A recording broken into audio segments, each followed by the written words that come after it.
music. There is no terrible way to win. There is only winning. We won't be out long. Take your time. Track's all yours. You ready? The name on the middle of that steering wheel should tell you that I was born ready. Hit it. Attaboy. Let me drive. I will make a fool out of you. I got a message for all of them. Shake and bake. What does that do? Does that blow your mind? That just happened. These cars, you sit in a box, a coffin, gasoline all around you. It isn't like it being inside a bomb. It's tough enough being a girl on the track. Living in my dad's shadow doesn't help much. You have to be kind to the car. You feel the poor thing groaning underneath you. No race was ever won in the first corner. I'm gonna give you an engine, low to the ground, extra big oil pan will cut the wind from underneath you. That'll give you 30 to 40 more horsepower. Every one of us has to find a reason to do this. You do it because you're driven. Brakes are warm. Tires are warm. I'll work in the cars and I'll drive and I'll eat and sleep and I'll work in the cars and I'll drive. Damn fast, and when he runs so close together, it requires fantastic concentration and rather special skills. I was beginning to think I'd never be anything more than a piston-happy lead-foot punk. Then this starts to happen. If you're going to push a piece of machinery to the limit and expect it to hold together, you have to have some sense of where that limit is. Besides, the best drivers don't dwell on the future or the past. The best drivers focus only on the present. They could never have imagined it, those pioneers who invented the automobile, that it would possess us like this in our imaginations, our dreams. I'm gonna give you a fuel line that will hold an extra gallon of gas. I'm gonna shave half an inch off you and shape you like a bullet. Somebody put it in your mind you gotta be perfect every time out or you're a failure. Well, forget that. Just forget it. Racing is in my blood. I was put on this earth to race cars. I accept every time I get in my car. There's 20% chance I could die, and I can live with it, but not 1% more. No, Nicky, don't bring the percentages into this. Don't be a pro. The minute you do that, you kill what's good about this. You kill the sport. And at that speed, your reactions can barely keep up with these sudden changes in direction. You ready to put away your toys and grow up? You want me to work the pit and you drive? Fine, we'll try that. The car's a living, breathing thing, and she's alive. If any of us imagined, really imagined, what it would be like to go into a tree at 150 miles an hour, we would probably never get into the cars at all. None of us. Are you ready to become a real race car driver? I am just as good as anybody out there on that track, and I don't need anybody to win my races for me. I wish my daddy were alive to see this, to feel this. And when we get you primed, painted, and weighed, you'll be ready to go out on that racetrack. You hear me? You're gonna be perfect. You don't understand what happens, do you? They make 10,000 cars, they make them exactly the same way, and one or two of them turn out to be something special. Nobody knows why. When I won it was probably the last time I ever felt pure victory. So it has always seemed to me that to do something very dangerous requires a certain absence of imagination. Because I'm quicker than all of you. Soon you will know what it is like to be defeated by the hands of somebody who is truly better than you. The only thing to do here is to drive just as fast as you know how and hope your car doesn't break. And if you no longer go for a gap that exists, you're no longer a racing driver. If you ain't first, you're last. There's 40 other vultures out there who managed to finish the race on their tires. You see Darrell Waltrip using up his tires? There's nothing I can't do with a race car. Oh, hell, isn't that what we're in this for? To stare death in the face and to cheat it? Come on, there's nobility in that. It's like being knights. Sometimes you could swear the whole thing's falling to bits. No pressure, nobody breathing down my back, just driving because I left it pure. On the other hand, I suppose potential problems are in the back of your mind all the time. So in many ways, I feel responsible for what happened. And You were, but trust me, watching you win those races while I was fighting for my life, you were equally responsible for getting me back in the car. You're so lucky. You sit there all closed in by machinery and bolts, precise things. There's hardly any room for you. It must be a nice, safe feeling. You gotta learn to trust something. Might just as well be the seat of your pants. A lot of people go through life doing things badly. Racing's important to men who do it well. When you're racing, it's life. Anything that happens before or after, it's just waiting. Well, we can drive. We can drive beyond the limits of the tires, the engine, the car, anything else. Look out there. Out there is the perfect lap. No mistakes. Every gear change, every corner. Perfect. You see it. I just hope when you do, that I'm there to see it. Ask any racer, any real racer. It don't matter if you win by an inch or a mile. Winning's winning. But it isn't just business, is it? What we do. It's passion, love, which is why we are prepared to risk our lives for it. Racing. That's the name of the game, isn't it? Win or lose, put up or shut up. Why does everybody keep telling me what my problem is? That you get so emotional. You would never, ever say that to a guy. If you don't leave your feelings off the track, you're never going to get what you want. I'm a race driver, and I can win it on my own. Please let me race. Fine. Then let's race.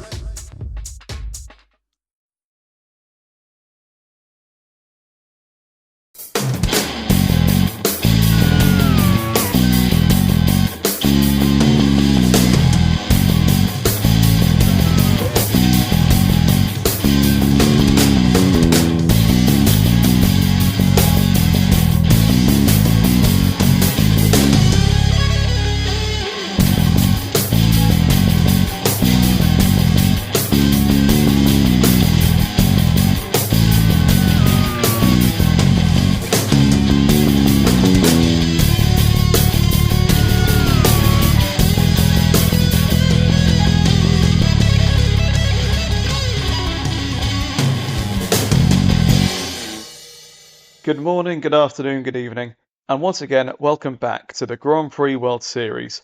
My name is Topher Smith, and today we are taking you to Spain for the Montjuic Park Grand Prix, a circuit that hosted Formula One racing back in the 70s, and today it will make its return to Grand Prix action in the form of the Grand Prix World Series. We can't wait to get this one underway, but first of all, we're going to take you through the driver standings for the League 2 Championship. And at the top, it is the local favourite Alex Palou heading into his home race today. A handsome lead of 71 points over Kimi Antonelli's 35 at the moment. And he's building himself up a nice championship advantage at the moment. Still plenty of races left to go, though, that could all change across the course of the rest of the season. Ryo Hirakawa, a consistent front runner this season, but not with the best reliability or luck at the moment. Up there third in the championship on 30 points, but yet to take a win this season. Nick de Vries, the race winner at the season opener in Hakarapagua, fourth in the championship on 27, equal with Ritomo Miata, also on 27, but yet to pick up a win himself. Luke Browning and Jake Dennis a victory each this season in 6th and 7th. Tomoki Najiri 8th ahead of Nick Casti, and Will Power rounding out the top 10. Looking at the team standings, Ram Racing leads the way on 84 points ahead of Andretti on 70. Diamonds in third on 46, 1 point ahead of Scuderia Coloni in fourth. Prema Racing up to fifth on 39 ahead of Carlin on 35.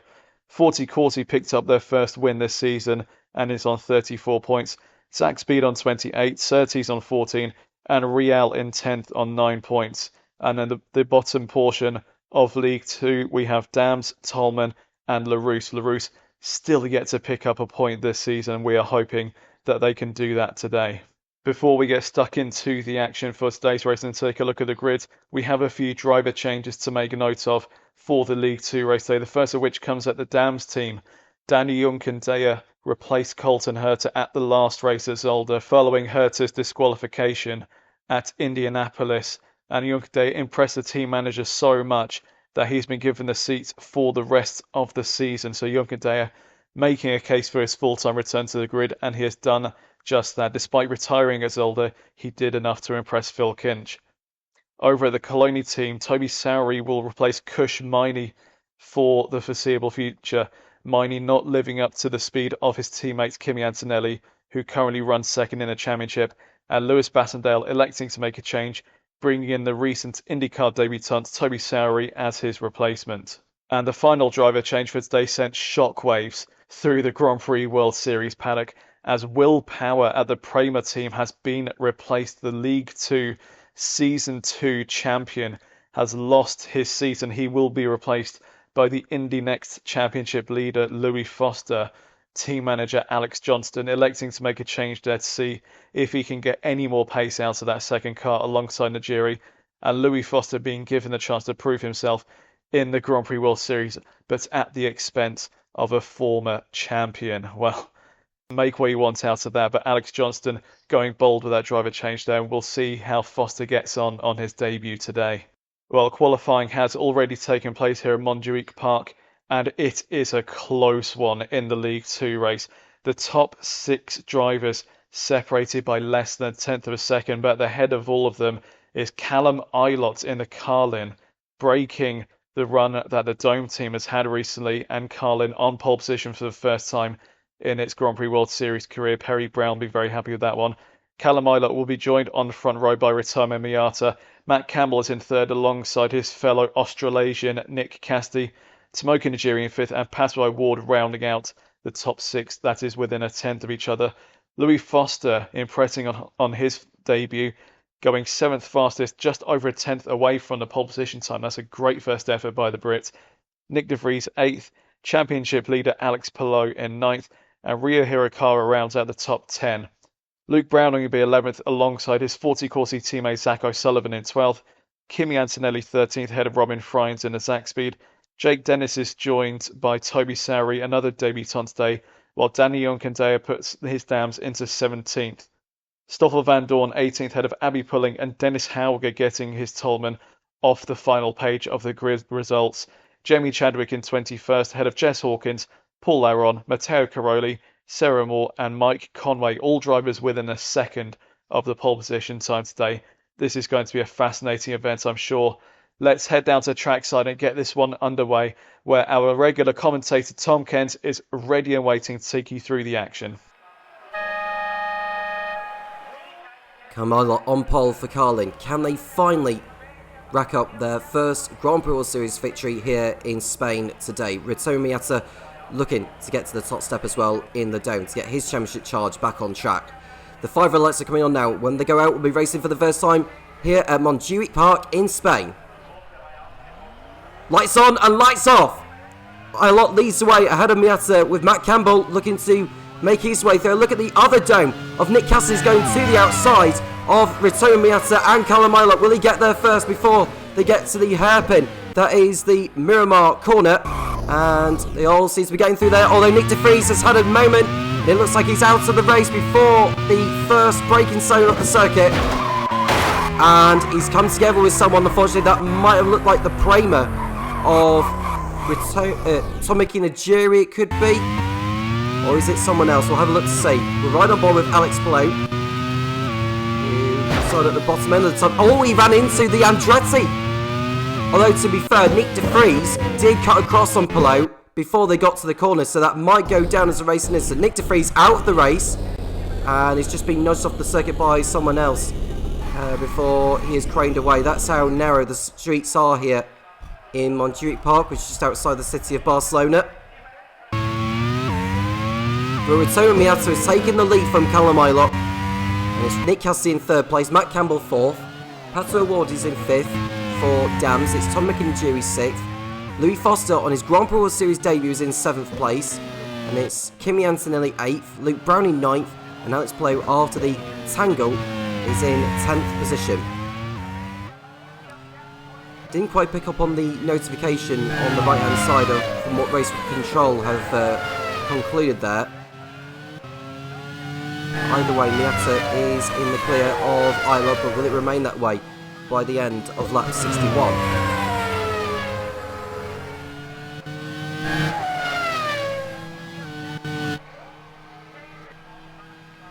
So we come around to the end of the first lap already. And we can see Cassidy going for it on Callum Ilott. Will he get there before the Brit? He won't be able to do it around the outside there, and so he'll have to wait back a little bit. Pato Ward running in 5th place ahead of Tomoki Najiri. Louis Foster is in 7th position in the Prema. I almost looked like he was without his rear wing there, but I think that was just the game itself glitching a little bit. And there is the dome with Cassidy. 2 domes in the top 3. That's going to please team manager David Young.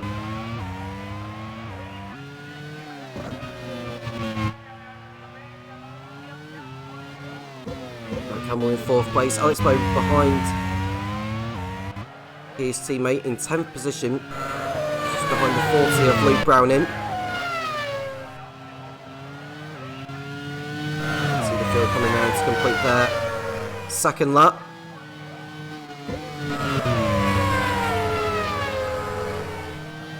And just to inform you that the De Vries Palou incident resulted in the racing incident, so no action has been taken on that.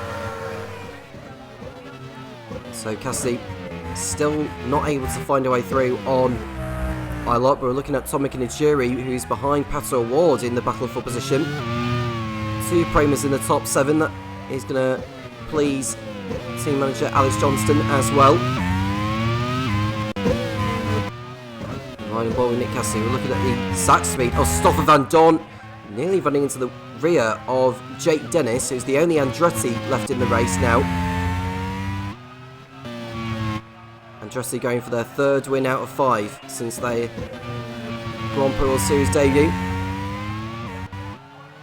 I think if they were to do that, they'll become the first team to win 3 races in their first 5 attempts. That takes some doing to conjure up that. Don't know for certain how strategy is going to play out here. We expect some to do the 2-stop and others to do the 1, which is normal under the current race format for the Grand Prix World Series.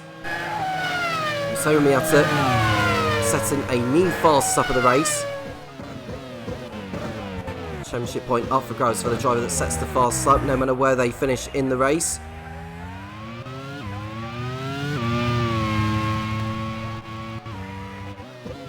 That's award in 5th place.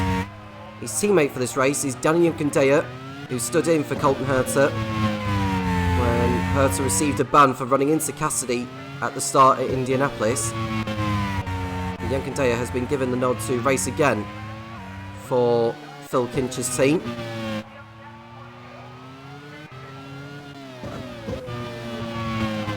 can see the field coming through.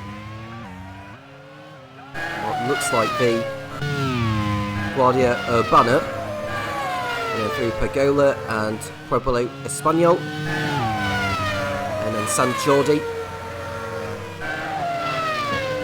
It's a very fast sweeping left-hander that takes you onto the pit straight, or so-called pit straight, because it looks more like a kink when they go through here. We're now on lap 5. Miata leads, Ilott second. It's Cassidy, Campbell, O'Ward, Najiri, Foster, Antonelli, Browning and Pelot.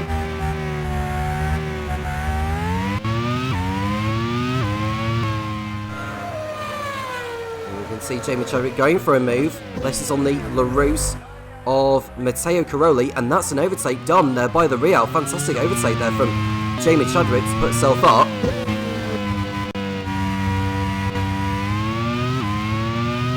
Here is Tomo Miata.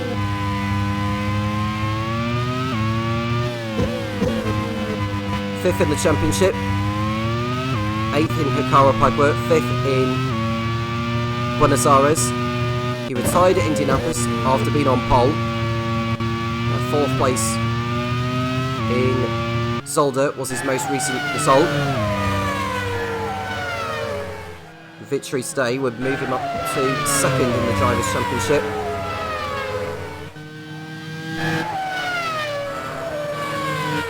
It would also help Dome's cause in the Teams Championship in their pursuit for promotion this season. With the way things are going, he could move up to 2nd in the Teams Championship, ahead of Andretti.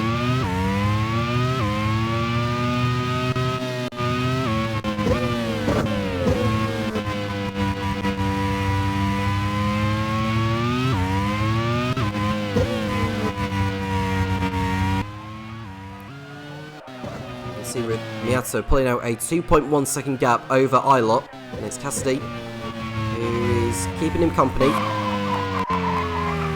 Oh, you can see Ilott going a little bit too deep though. That was into the braking zone of Guardia Urbana, and he had to collect it up and just keep it out of the wall. Ilott's teammate Ryo Hirakawa is in 11th position.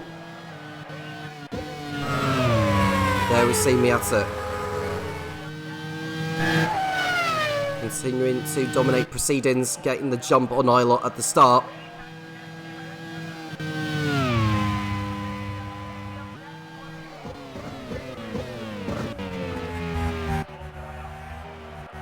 Now the only team left to score points in the Grand Prix World Series this season are LaRousse. Matteo Caroli and Abby Pulling have not had a great time of it. And we've seen that Caroli is 18th and Pulling in 23rd.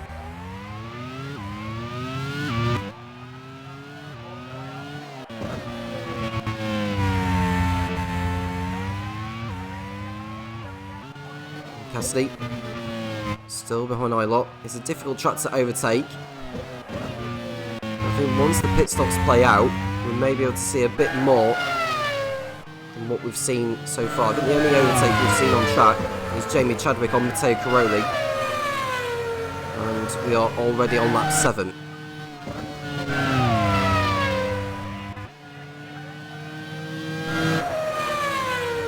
There is Miata. Absolutely on fire. The Formula 2 driver. He won the Super Formula Championship prior to his move to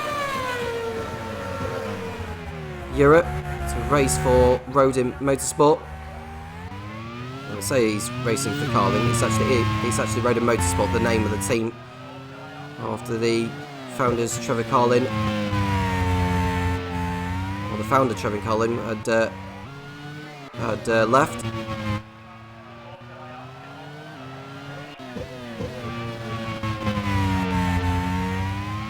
There is Miata. Absolutely nailing every corner, every apex, every braking zone, every turning in point. And now we are seeing Cassidy, who's on the tail of Ilott once more. He knows the outside is not the way to get round Ilott into Angelo de Miramar.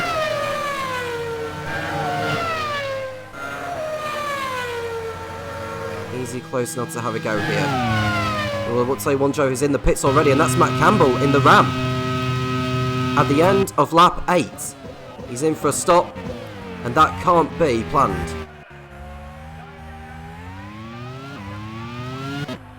It might give him an advantage of an undercut, although Friends has just got through on the inside of Ryo Hirakawa.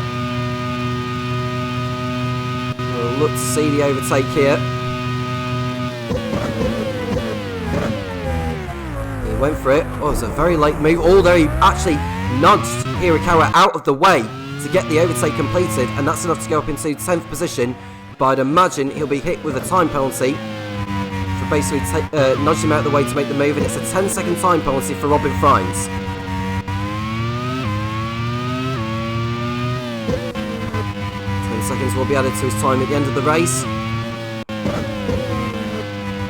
Matt Campbell has rejoined at the back of the field after his stop, and that was not what Ram needed.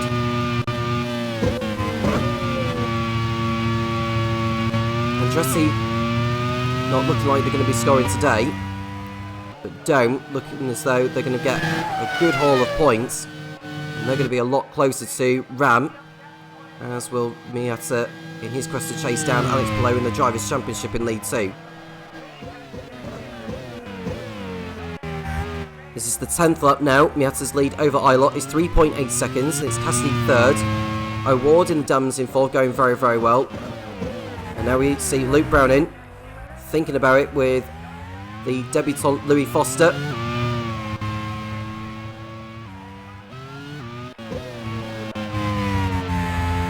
Now Louis Foster, who's in his junior career at the moment.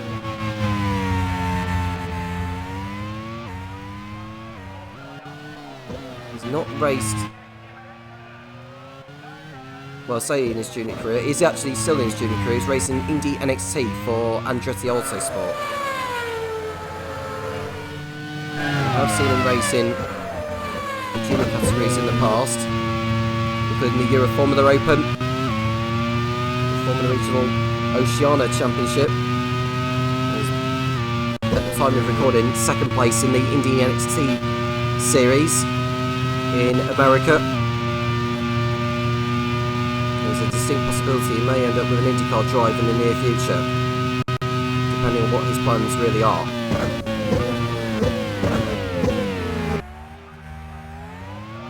There's Ilott in P2. And we look at Sacco Sullivan, who looks to the outside of the Estonian Paul Aron. Aron trying to make his way through, but to no avail. With Matt Campbell on fresher tyres now, He might go for a fastest lap. He's going to get to the back of the field before they all start pitting. It's going to make for a long race for the Australian.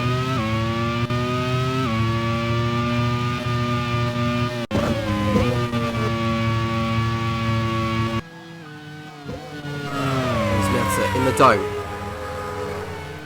Come round San Jordi. Through over the line to start his 12th lap. Ruggieri and Foster 5th and 6th for Prema, who could do with a good haul of points today. Came into this one 5th in the championship after Ruggieri picked up a podium finish. There's O'Sullivan again with Aron. No way through just yet, although Aron has a look on Matteo Caroli. Oh, and that's Conway, who goes a little too deep into Miramar. I wonder if he just may have gone a little bit too deep. Yeah, he just locked up but kept it out of the wall.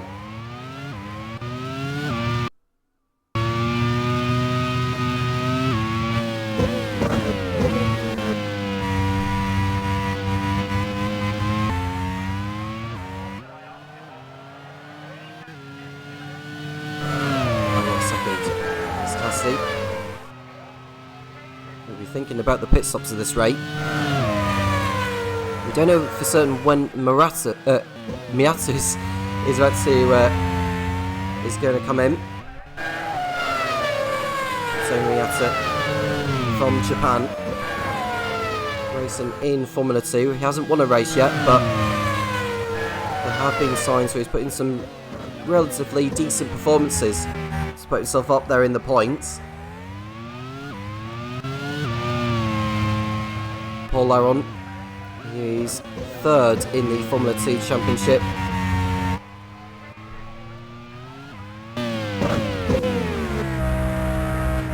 Has yet to also pick up a victory there.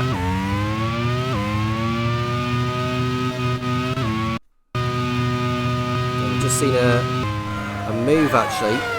Is this Zach O'Sullivan going for it on Paul Aron? It is, he's out the inside. And that's an overtake completed there for Zach O'Sullivan. It was a clean one as well. So he moves up to 18th position.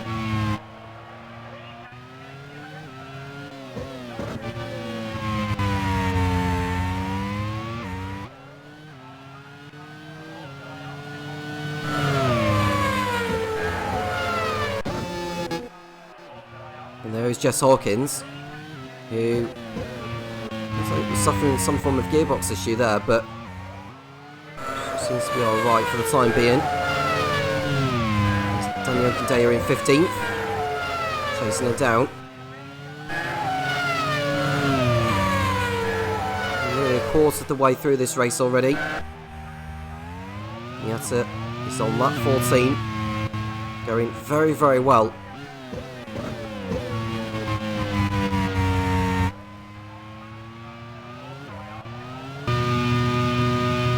Right on board with Abby Pullin. He's behind the Norwegian Dennis Hauger.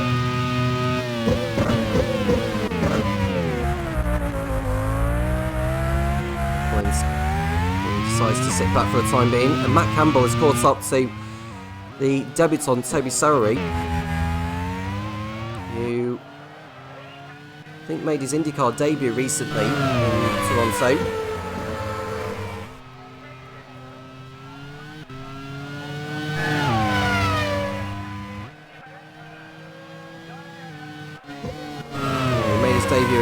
In Toronto. He raced in the Indy NXT Championship last year, albeit for a few races. He has been more involved in the sports car side of things as Sowery compared to a lot of the other drivers.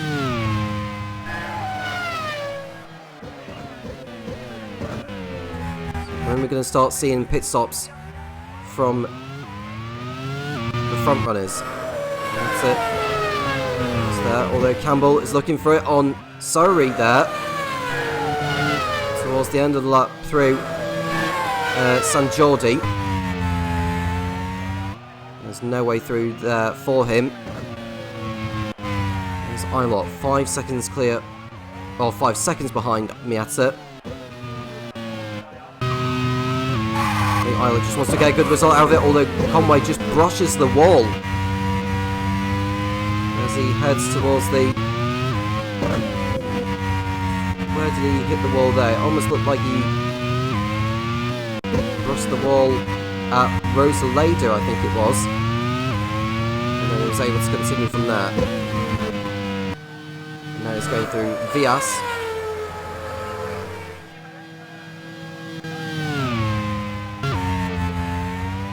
Now the circuit of Montjuic Park last hosted a Formula 1 race in 1975, which was infamous for its tragic moment where there was an accident involving, I believe it was Carlos Pache, involved Stolmanen, which resulted in 2 photojournalists, a marshal and a spectator, being killed as a consequence of the accident itself, and the race was cut short. Less than half of the race distance was completed, and Formula 1 has not been back there ever since. And coincidentally, that was the same race where Lella Lombardi picked up half a point, the only female driver to score a point in Formula 1.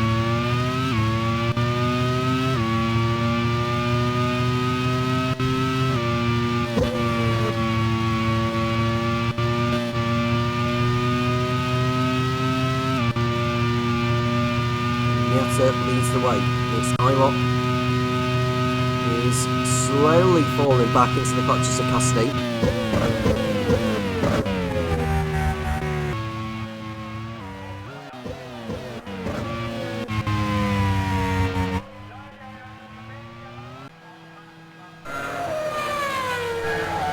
There's Chadwick behind Young-Condea, 4 position here. She tucks back in behind. Although we are seeing an overtake from the LaRose of Matteo Caroli. I think that was on... Is it Luke Browning that he made that overtake on? No, Luke Browning's in 7th place, so it must be Sacco Sullivan. The overtake was done there. That moves Caroli up a position.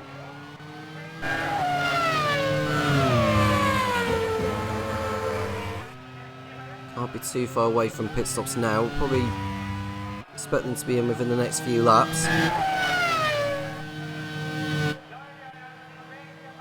I don't know for certain how much time you need for a pit stop, although when Matt Campbell came in, I think it took him something like 30 seconds to do the pit stop.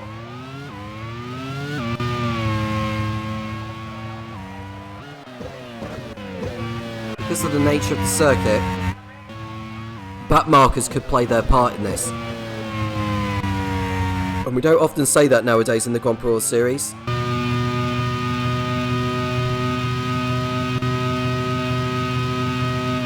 Although Campbell is stuck behind Sowry for position.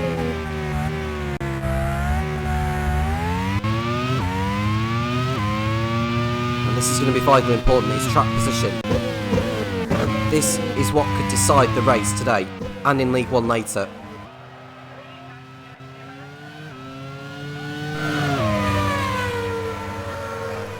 Round 2. End of lap 18. That's it, going round. Making it look so easy, but he needs to make sure he's got enough of a cushion to have track position for when he comes in for his stop.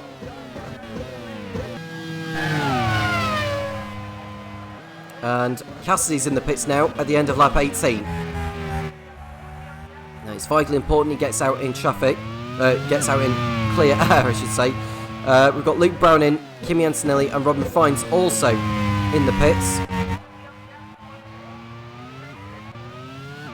Now, is anyone else coming in? Pits carrying on for the time being. And I can say that Cassidy's got out in front of Surrey and Campbell's just made an overtake on Surrey for position.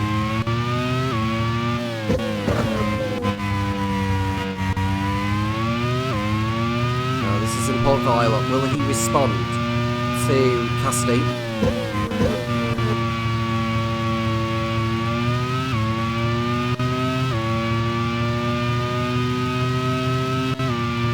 Let's go around St Jordi. Pato Ward is there as well. And Miata's in the pits from the race lead. Ilott stays out.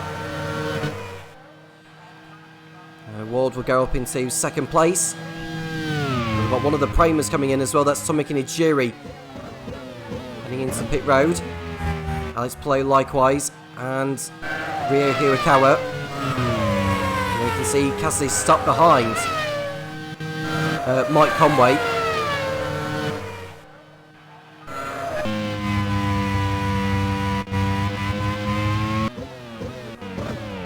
can see Paul Aron in the Tolman going after Zach O'Sullivan.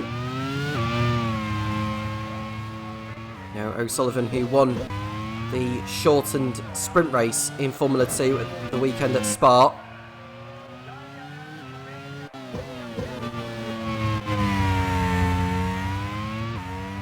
He's aiming for another strong result. But just the one retirement in the race so far. Nick de Vries crashing out at the beginning after tangling with Alex Palou, who's put an end to his race.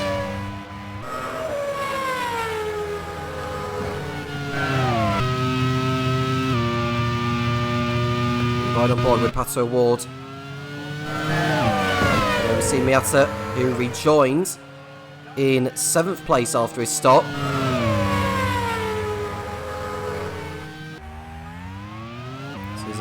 This is playing into the hands of Miata a lot, actually, thinking of it. Miata's got through on Yunkandea, who's in the pits now. That plays into Miata's hands even more. Yunkandea, Foster, Aron, Surrey and Conway, I think, are all in the pits.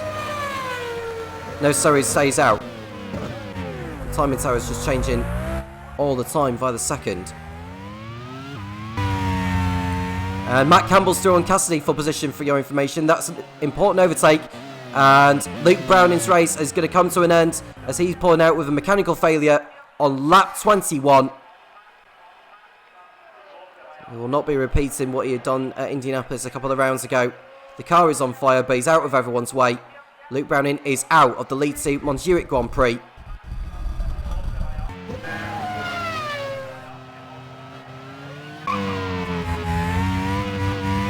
Here's Abby Pullin, who's just made a pit stop. He's just made a pit stop. Well, one driver who's in the pits is Pato Ward from 2nd place. Jake Dennis is also in. Ilott stays out there in the lead. He's got all the clay track in front of him and he's making the most of it so far. And there we can see Campbell just getting through there on Pato Ward, although Cassidy might have a say on that, and they're both just getting through on Ward as the Mexican came out of the pits.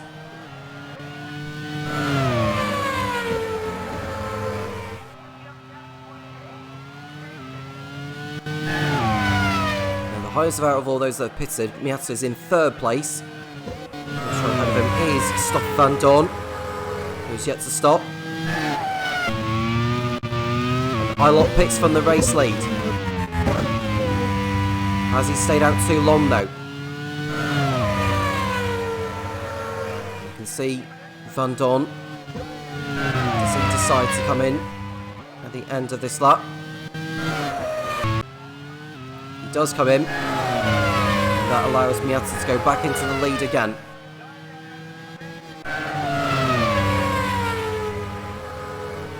There you can see Campbell, Cassidy and O'Ward coming through. Miata heading through Miramar.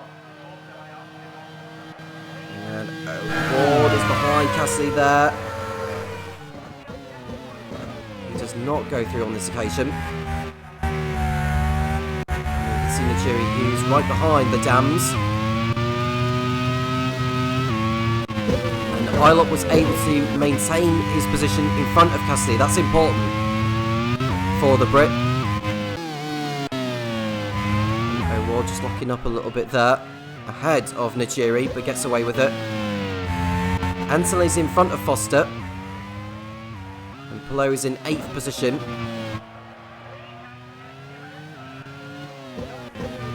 I think Campbell's been in the pits again because the first stop he made was an unscheduled one, and he needed to make another one later. So, Ram are not having a good race of it so far.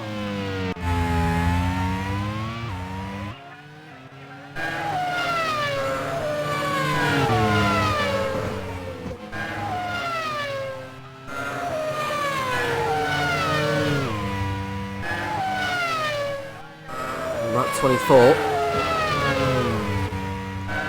I don't think there's a single driver that's aiming to do the one stop today. But one driver who's making a move is Tomoki Najiri. He's got through on the inside of Pato O'Ward for 4th place. There he goes up, and that was as clean as a whistle. Najiri through in the Prema. Next up ahead of him is Nick Cassidy. You can just see Antonelli there. Always been nudged from behind by Louis Foster at Miramar. Now, what are the stewards going to make of that? I don't think any action is going to be taken on that incident because Foster didn't go through. Zach O'Sullivan is in 17th position.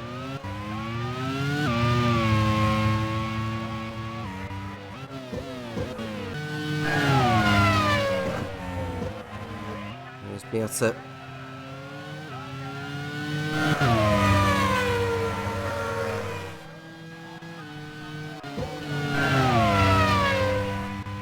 Cassidy.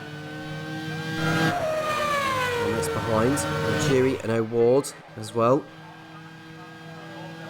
Antonelli and Foster. Not too far back. There is O'Ward behind Najiri.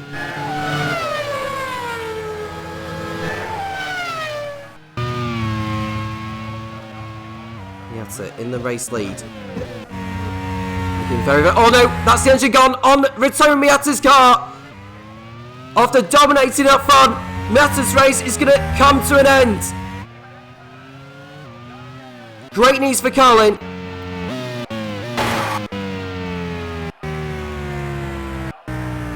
And he's pulled to the side, out of the way. Miata retires on lap 25.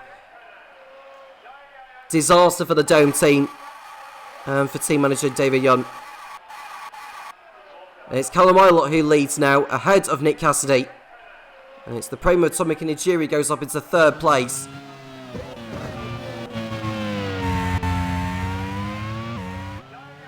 And the championship leader Alex Blow going up into 7th position. He's behind Louis Foster.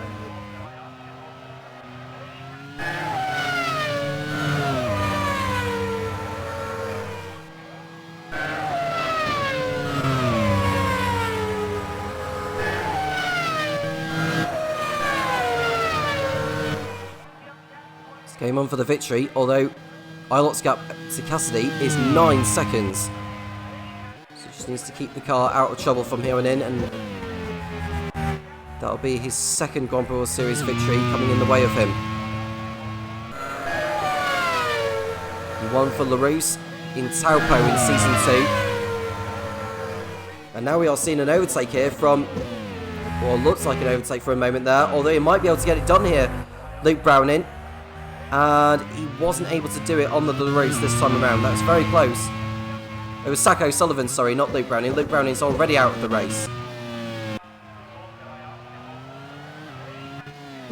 You can see Pato O'Ward behind Najiri in the battle for P3.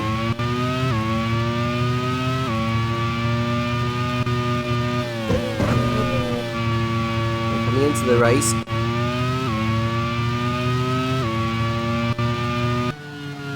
Ilott has not had a lot of fortune go for him. A victory today will move him drastically up the table.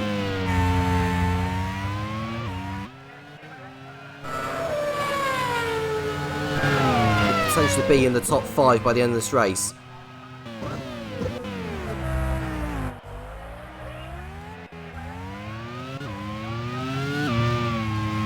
Nice blow. Antonelli in 5th place. The gap would come down a little bit. And I've seen an overtake, I think, just a moment ago. I don't know what's happened here. I think Caroli and O'Sullivan have swapped places.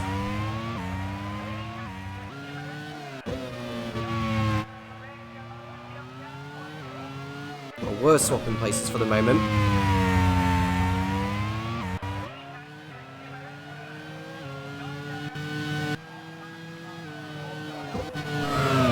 There is Calmilot in the race lead for Carlin. This is their 21st Grand Prix World Series race. Are they going to be celebrating victory at last? 6th in the team's championship coming into this race. Ilot in the lead and Hirakawa in 9th. A good haul of points for them. They've already got the point for pole.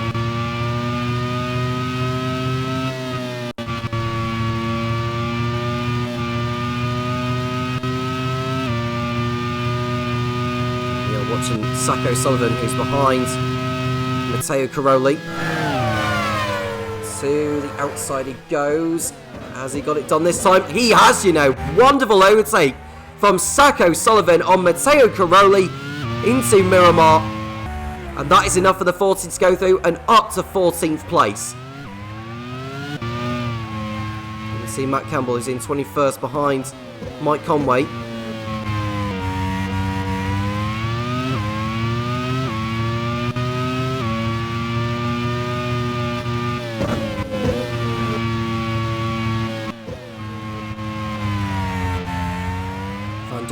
He's behind Jess Hawkins, who is having another brilliant race again in the Surtees. Hawkins, who racked up a 7th place finish in Solder last time out, on the fringes of the points.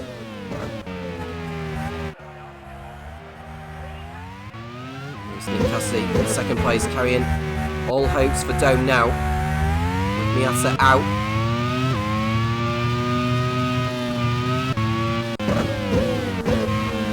Jess Hawkins has fallen behind Van Don for a moment, but Van Don has not found his way through yet. Although Hawkins is 5 seconds behind Dennis, holding the pack up behind her.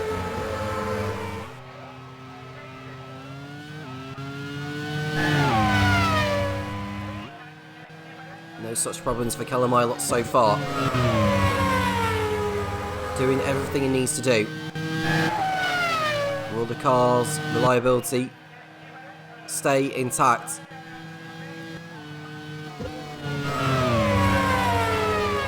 Jury in 3rd place ahead of O'Ward.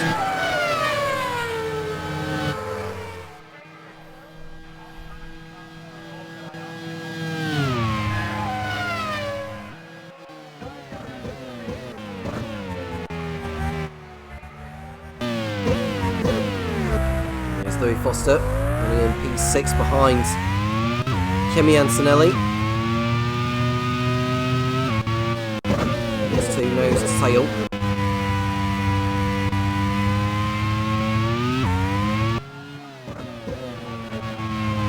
Approaching half race distance.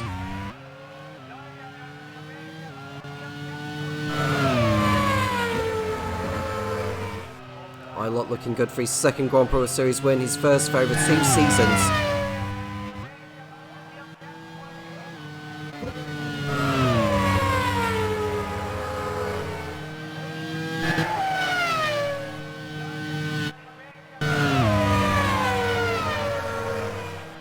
And the jury 3rd, with O'Ward 4th. Louis Foster has had a promising debut in the Premier, substituting for Will Power in 6th place.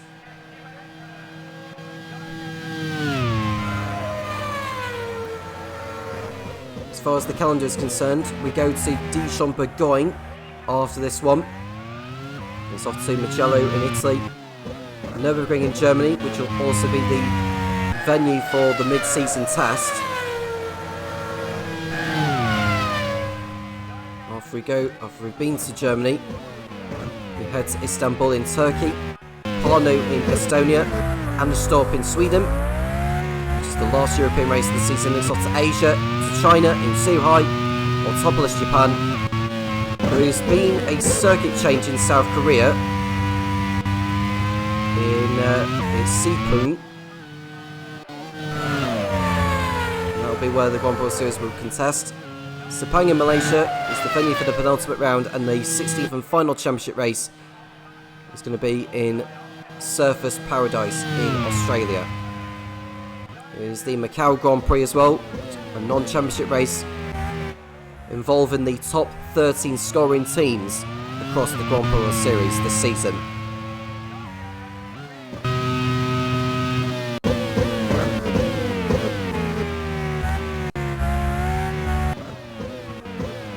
There's Louis Foster on the inside of Anthony there. There's just no room for him to get through at the moment.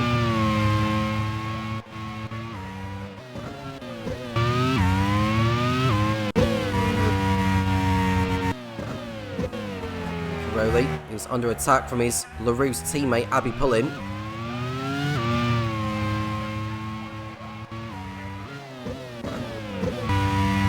At least they're not at the very back of the field, those two, but LaRousse do need to get some points on the board sooner rather than later.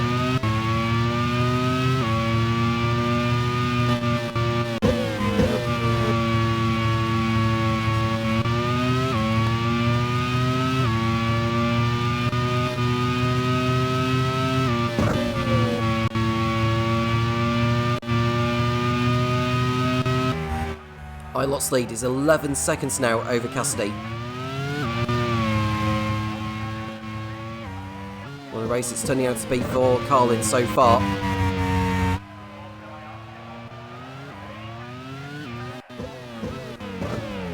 Here's Louis Foster, still not going for it on Anthony. Thought about it again, but there's just not a gap for him to find a way through.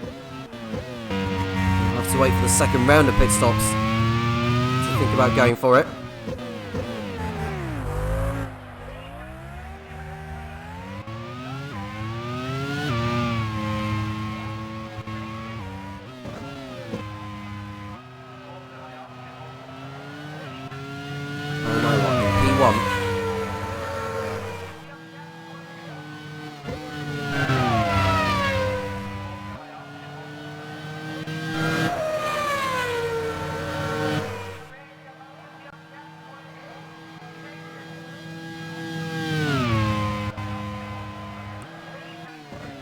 Hill down towards Miramar.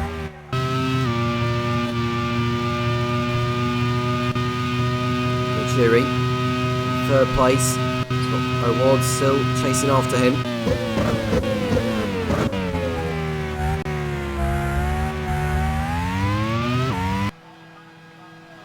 And Van Don looking to the outside of Hawkins. Can we get the overtake done here? It's close. He'll still keep his nose in there. Hawkins forcing out wide into Miramar, but there's no way through for Van Don there this time around.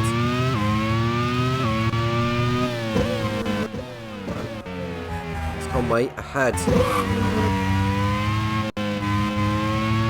of Toby Sorry, which are at the back of the field. Just the 3 retirements so far. We lost Rito Miata not too long ago from the race lead. We've also lost Luke Browning, and Nick de Vries retired before he even got to the first braking zone after colliding with Alex Palou. No further action was taken on that.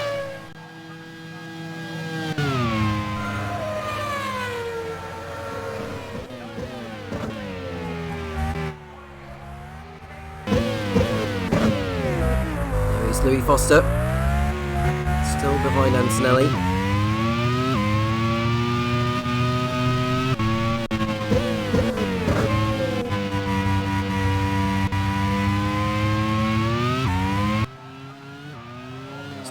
In third place.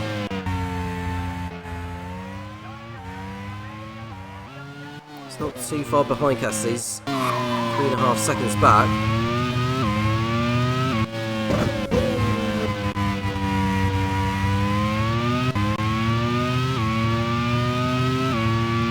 My lot, maintaining the gap, approaching the end of lap 35. So far, so good.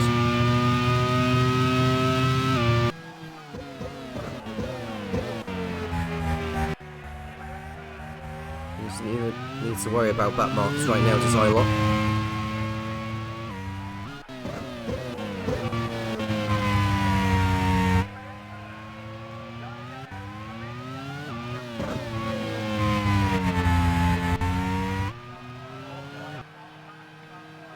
There's O'Sullivan to the outside of the dams. He's not going to get it done here, I would have thought. Although we just seen Van Don thinking about it on Hawkins at the same time. Van Don is able to remain behind Hawkins in 12th place. Just a reminder that Robin Fines does have a 10-second time penalty. As it stands, that would drop him behind Danny Unkandea in 13th. Fines needs to get on with it. He's behind Alex Palou. He's going after Louis Foster.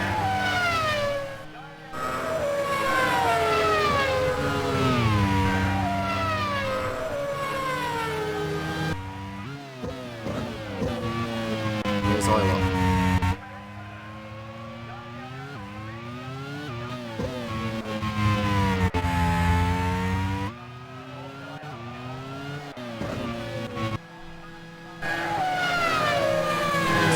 Sullivan.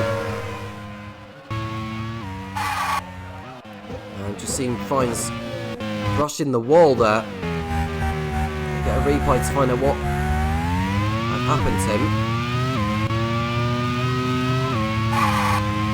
Just running on too deep. The wall was very lucky to keep going actually.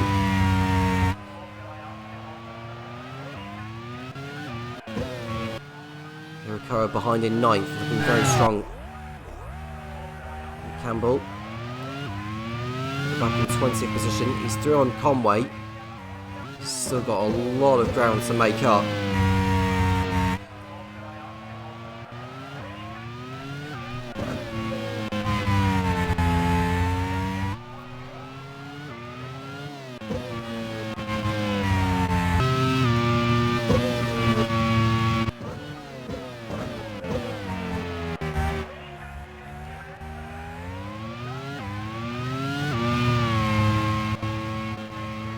Ilot. Continuing on.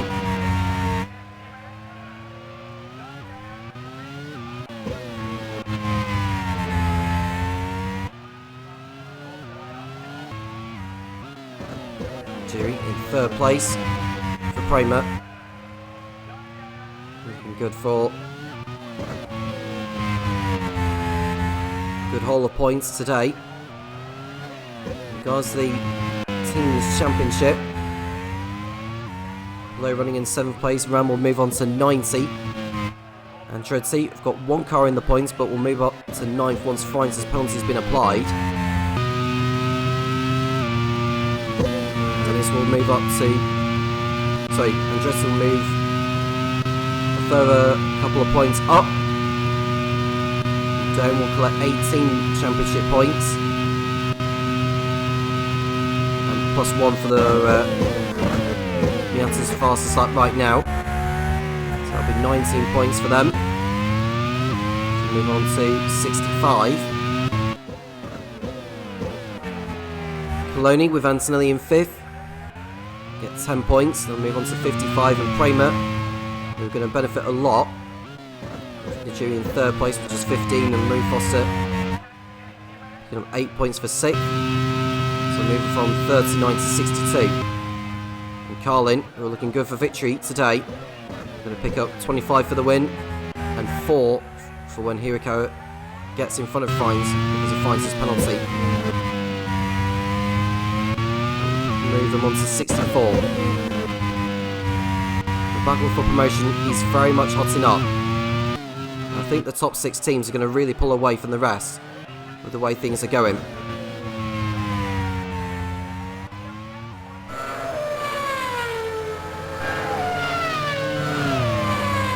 Dams, well, they're going to be moving up the table ahead of Surtees and Riel. Just 9 points coming into this round, but they'll move on to 21.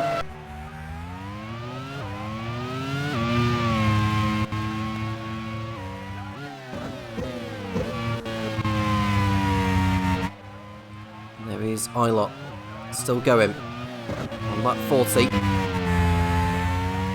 Shouldn't be too far away from the last round of stops now. There's O'Sullivan looking to the outside of Danny and Kandaya. No way through this time around.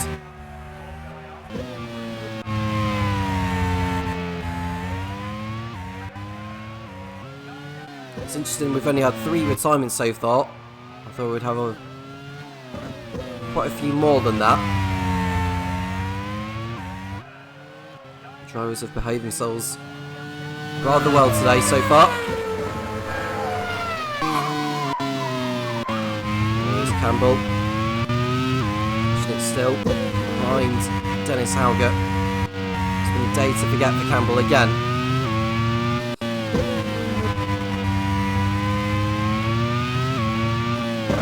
Nick Cassey is in from 2nd place.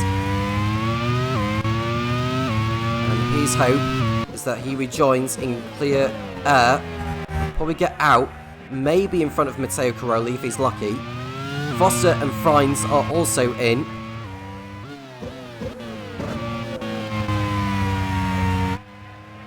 And Cassey gets out. Does he get out in front of Kandaya? He does not. He's also behind Sacco Sullivan. And he's got to hope those pit in as well. Hauger pits in for Tolman.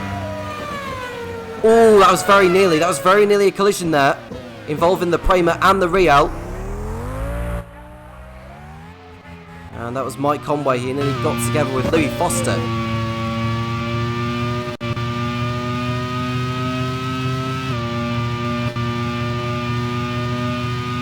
there's Callum Ilott still going. Just seen a car come out of the pits. I think that was Dennis Hauger.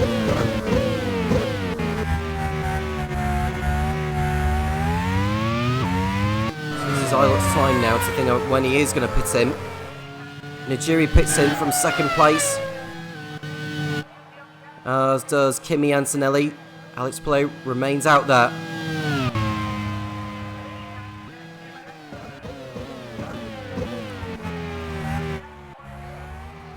Multiple drivers in the pits. Hirakawa is in. Jake Dennis in. Sofan Dawn in. Abby pulling in.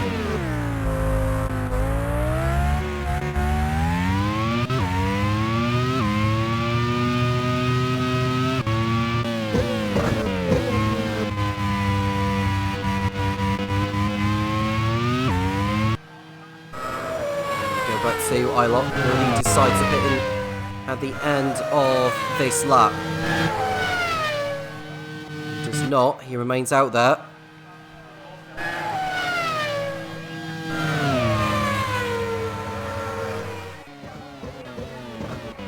Just see Paul Aron come out of the pits. So 2 Tolmans are in front of Ilott on the road now.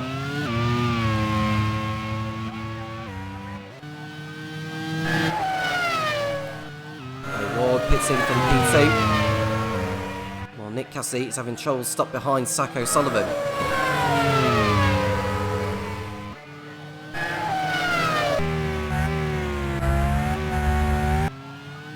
Jess Hawkins in also. And O'Sullivan his way into the pits as well.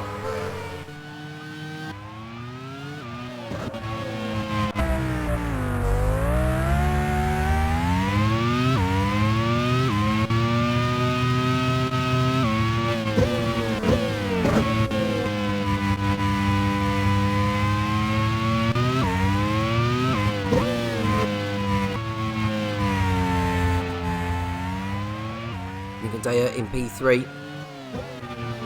So to make his last stop. Ilott in the pits now from the race lead.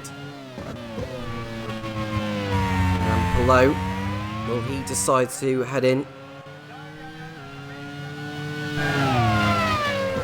Or will he remain out there and lead the race for at least a lap? And the answer to that question is that he's also in the pits, and Ilott rejoins in the lead again.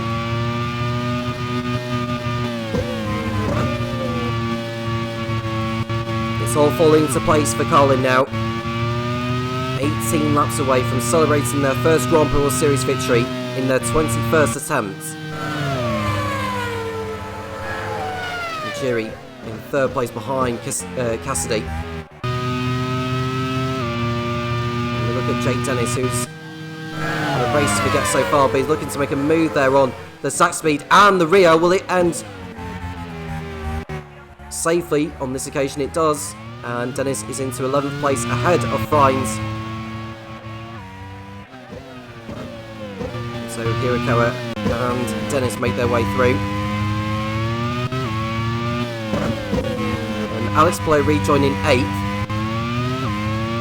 His teammate Matt Campbell is due into the pits again before this race is over. So it's pretty much as you were.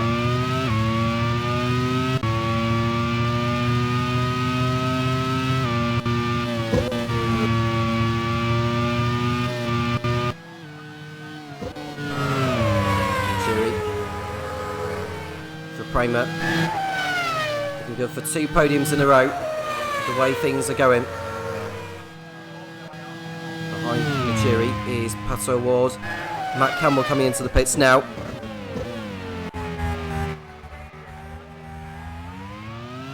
Toby Surrey. And Alex Blow is behind Kimi Antonelli for position. Louis Foster was able to get the jump on Antonelli back again in the second round of stops. It's 2 points lost for Antonelli, although Alex Blow has picked up a suspension failure and he is out of the race.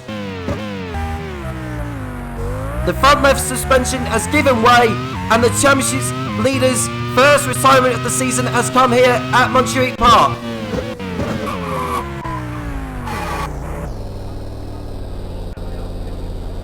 What a rotten day for Ram. Alex Blow pulls out with a front suspension failure.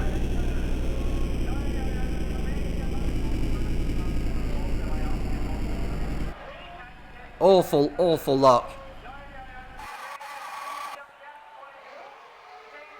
It was going to be another damage limitation race for Palou, which is what will win him the championship this season if it goes that way. But today is very much a hiccup for him.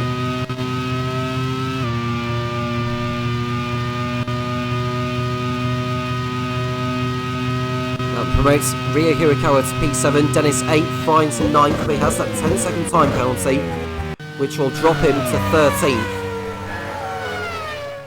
So Van Dorn will move up to 9th, and Jess Hawkins will be in the points for Surtees.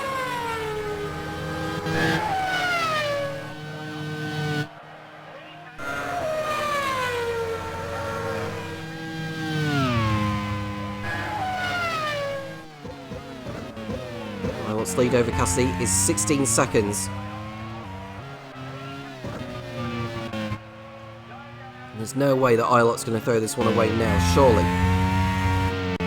Although Cassidy has struggled on this lap as Caroli locks up.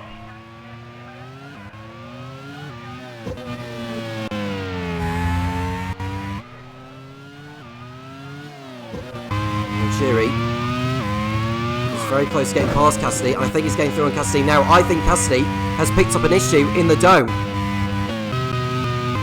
We'll look to see what's happened to Cassidy here. Perhaps we can maybe see something on his fuel gauge to tell us what the issue actually is. See, O'Ward has got through as well, and Cassidy is going to be back in the pits to get the problem fixed, and Dome's chances of points have been pretty much dashed here. Disaster for team manager David Yuntz. when they were in the top 3, both of their cars in the top 3 in the early stages. It's all crumbled here.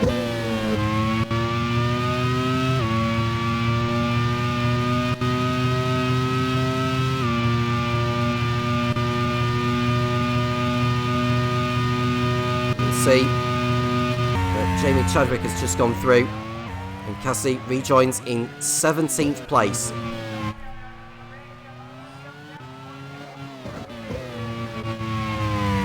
Second to 17th. That's how cruel it is.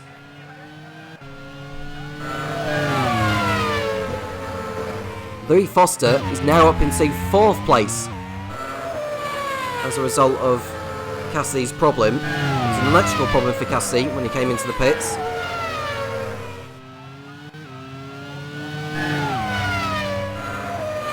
Until 5th, Hirakawa Dennis finds he will still drop back in his penalty, so Van Dorn will be 8th, Hawkins 9th, and Sacco Sullivan will be in the points for 40 in 10th, which will be something for them to take, and what's been another rotten day for them again.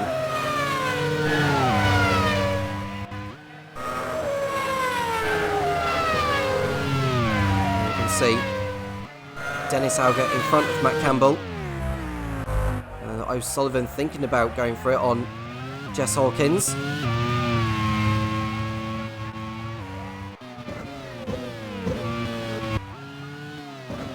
O'Ward P3.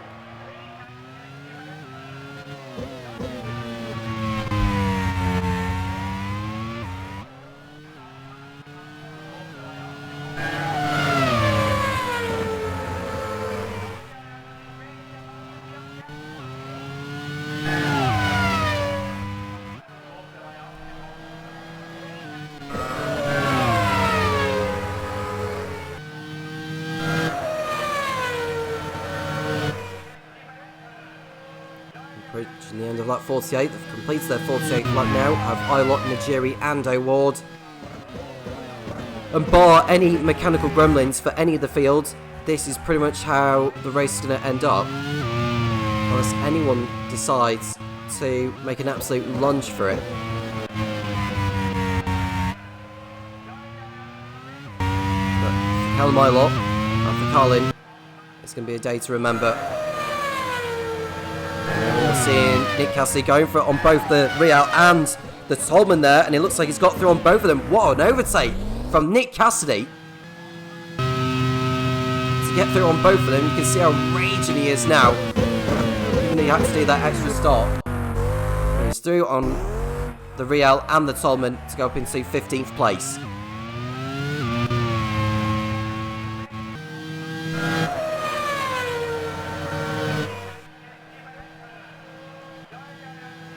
Ilott.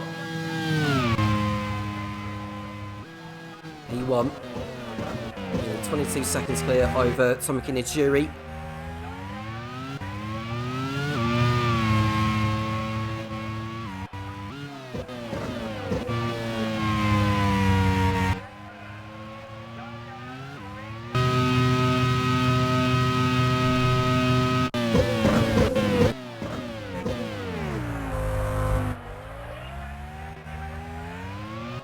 Behind Najiri for position.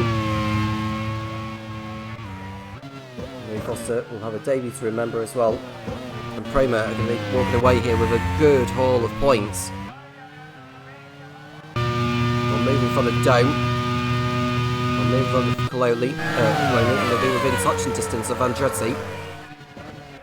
Ram are not going to be scoring points now as it stands, although Campbell has just pulled off a double overtake of his own on Chadwick and Paul Aron. From 18th he was, he's now up to 16th.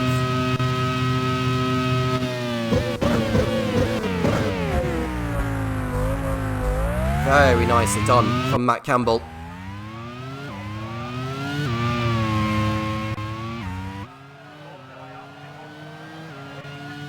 Just 4 retirements from this race. Championship leader Alex Blow out. Tony Miata retiring from the lead. Luke Browning and Nick DeFries are the other drivers who are not going to be finishing this League 2 race here in Spain.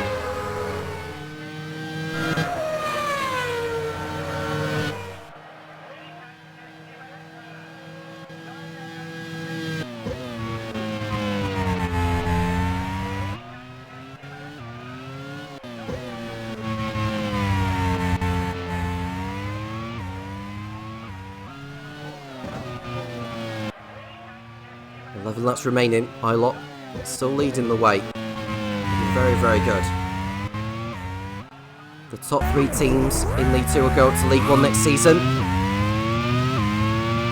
And League 1, the bottom 3 teams will go down to League 2. We've just seen Sofundon outbreaking himself into Miramar. He was able to continue from there.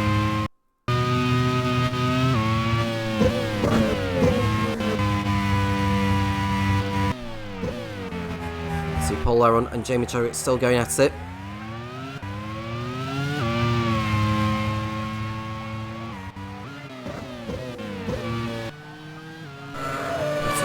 P3 behind Tomic Inajiri. Dams are looking good for their first podium in the Grand Prix World Series.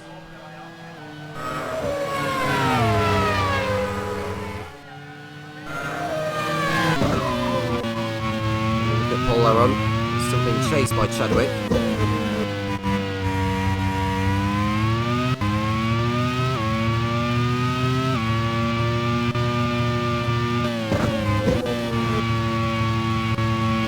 As far as the Drivers' Championship is concerned, Below's lead is going to be cut down with Antonelli up there in 5th place.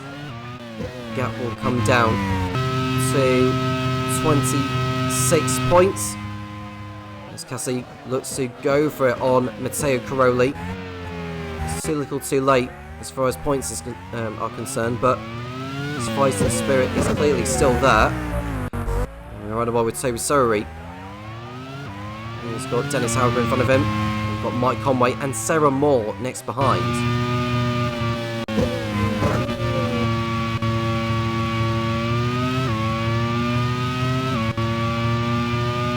Rio Hirakawa's 3rd place in the championship, with him picking up 8 points. He will remain in that position. Najiri finishing 2nd. Although with Najiri's 2nd place finishes in Montjuic Park and in Solder last time out, Najiri will be ahead of Hirakawa on their countback.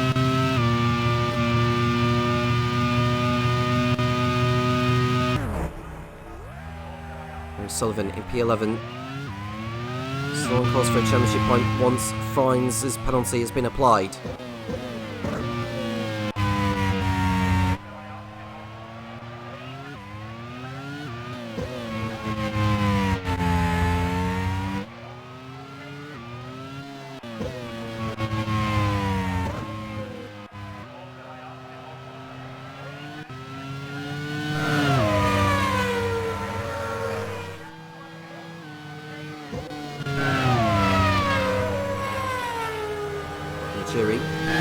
Chased by O'Ward. And Callum Ilott starts his 54th lap. He's not far away from victory.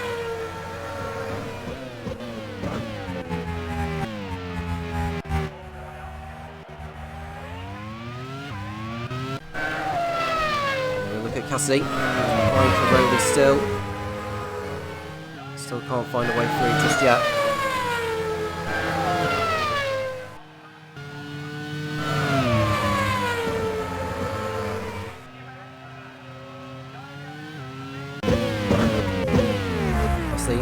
Thinking about it with Caroli into Miramar. No way through. This time around.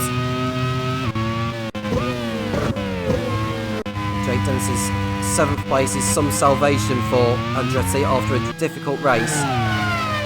De Vries crashing out at the beginning. And then they'll in fact close in on Ram. That was 14 points. That will be 8, with Ram not scoring today.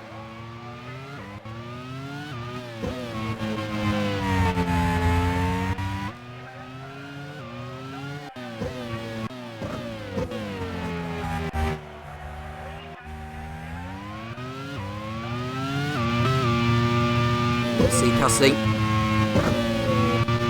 Stop behind Caroli. he's not going to be able to completely overtake there. He needs to wait until he gets a Miramar in order for him to do that.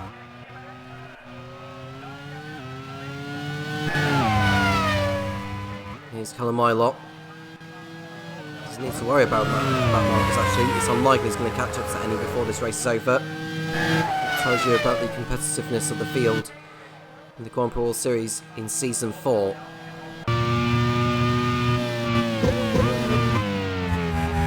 Dennis Hauger locking up. He's in front of Toby Sowry. Behind those two are Mike Conway and Sarah Moore.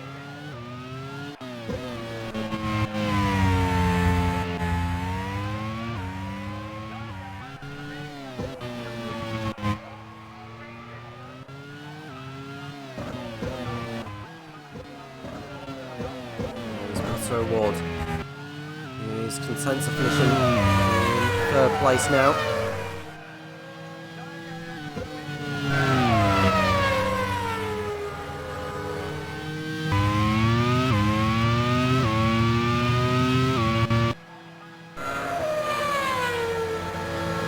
See Cassie looking to the outside of Caroli.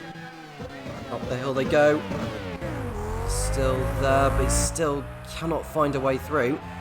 Matt Campbell is right on his tail. Obviously, so frustrated. Understandably so.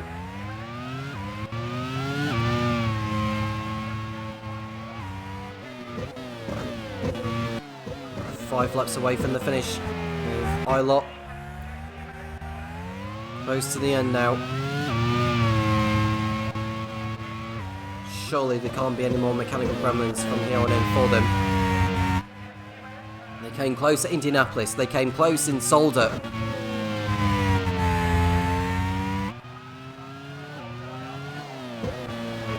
Is it third time lucky for Perro Brown and his team?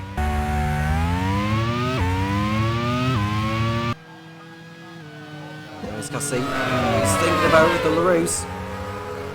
He still cannot find a way past.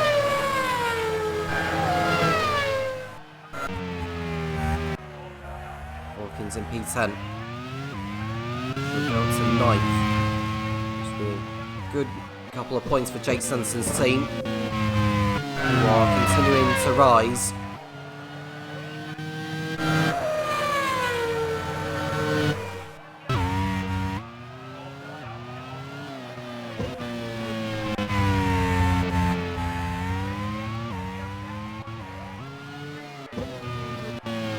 Sacco Sullivan in P11. Goes to 10th and will take away a point from himself in 40.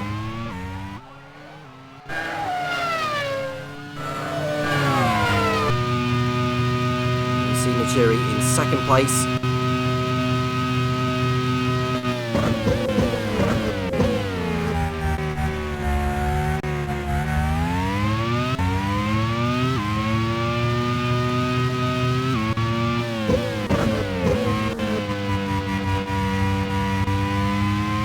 League One race still to come later.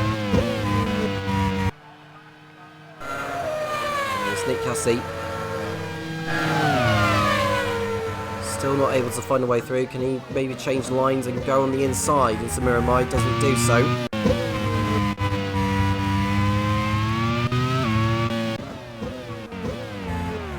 Sorry, thinking about it with Dennis Hauger. 3 laps remaining.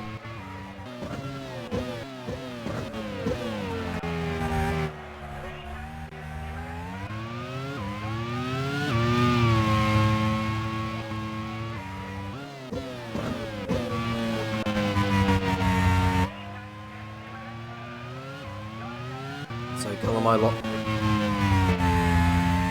continues on.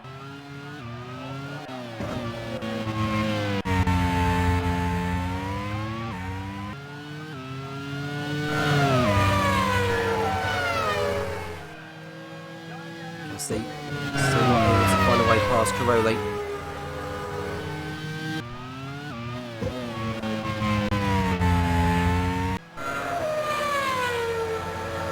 The outside comes Nick Cassie again.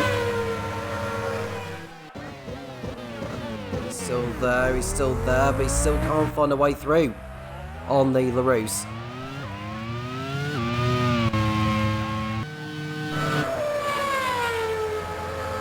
Calmilot has started his penultimate lap of the race.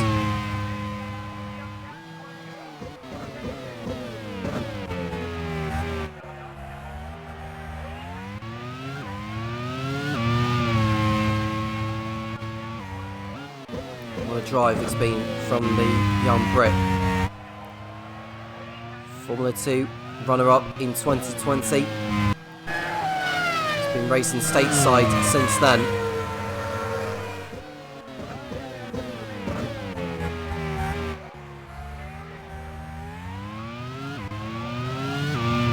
As the Grand Prix World Series is concerned for his season, not a lot has come his way, but today it's very much coming his way with the victory, and so very much needed both him and for Carlin. They know they've got the pace, they just need the results, and today it's going to be a huge milestone for them. Ilot's coming round to start his final lap here at Montjuic Park in Spain.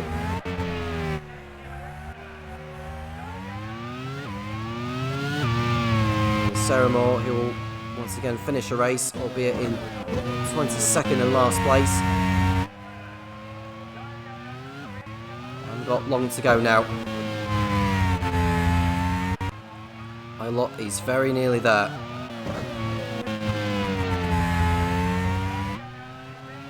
Well, it's been a day to saviour for him and for Carlin. After all the hard save they've had this season and of last, with so many reliability issues.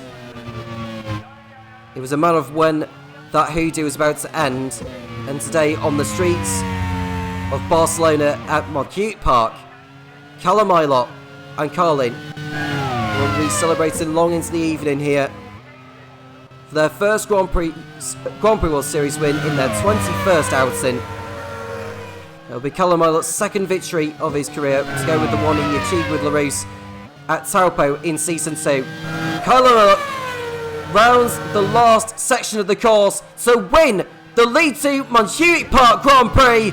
Carlin can celebrate victory at last, their first win in this championship. Callum Ilott celebrates by punching up in the air here in Spain. He reigns on the streets of Barcelona.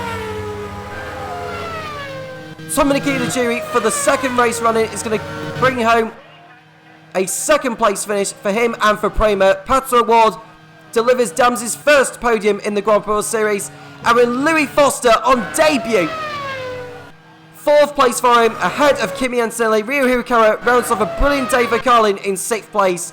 Jake Dennis in seventh for Andretti. Robin Fines will drop behind his teammate Stoff Van Dorn.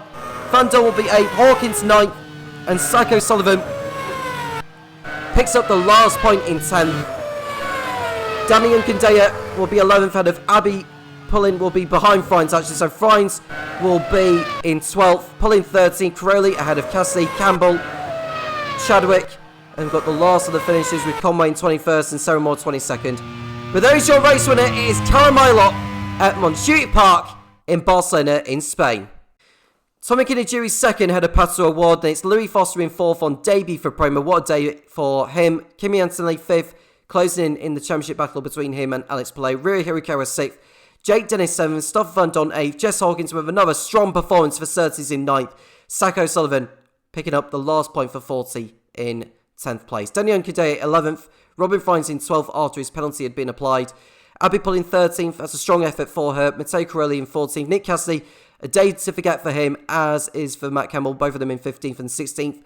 Paul Aaron 17th, ahead of Jamie Chadwick, Dennis Hauger, Toby Sowry finishing on debut in 20th place. Mike Conway and Sarah Moore with the rest of those to finish.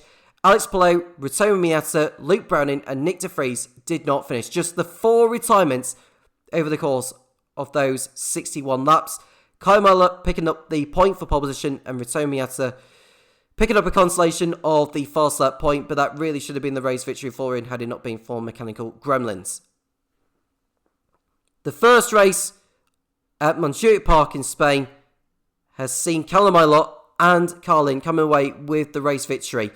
What a day for team manager Perry Brown after taking so much heartache in the last season and a bit. But today, it's been a day to remember for him. What a day for both Callum Ilott and the team, and for the team manager.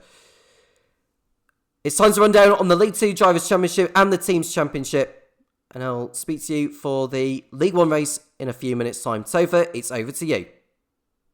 A huge congratulations to Callum Ilott for taking victory today. That is Carlin's first win in the Grand Prix World Series, so congratulations also to Perry Brown on that one. That's Callum Ilott's second career victory, his first since he took victory for Taupo with LaRousse a couple of seasons ago, and that is a very welcome return to the top step for the Brit. But how has this race affected the driver standings? Well, Pallou's lead has been cut by 10 points at the top. He's still on 71 points after his retirement, but Antonelli's 5th place today sees him close that gap. He's now on 45. Tomoki Najiri up to 3rd in the championship on 38 points, equal with Ryo Hirakawa, his fellow Japanese driver, but Najiri ahead on count back. Jake Dennis and Callum Ilott also tied on points on 31 each. Ritomo Miyata 7th on 28, ahead of Nick de Vries on 27, and then Luke Browning and Stoffel van Dorn rounding out the top 10 in League 2 after today's Montjuic Park League 2 race.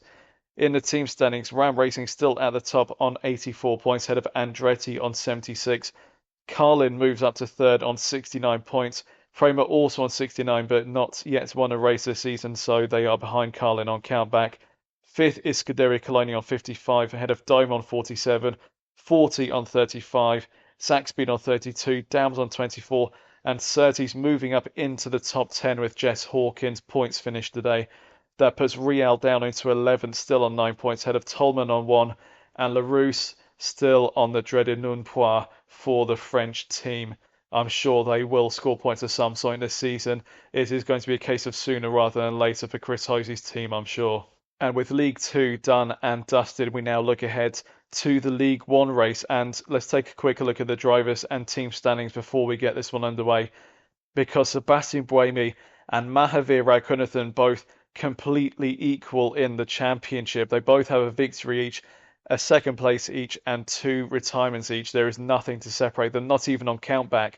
So they are joint leaders in the championship at the moment on 43 points each.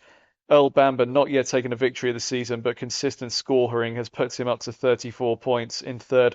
Scott Dixon, our reigning 2-time champion, is 4th on 30, ahead of Felix Rosenquist. Joseph Newgarden, our winner in Indianapolis. Oliver Behrman 7th in the Simtek.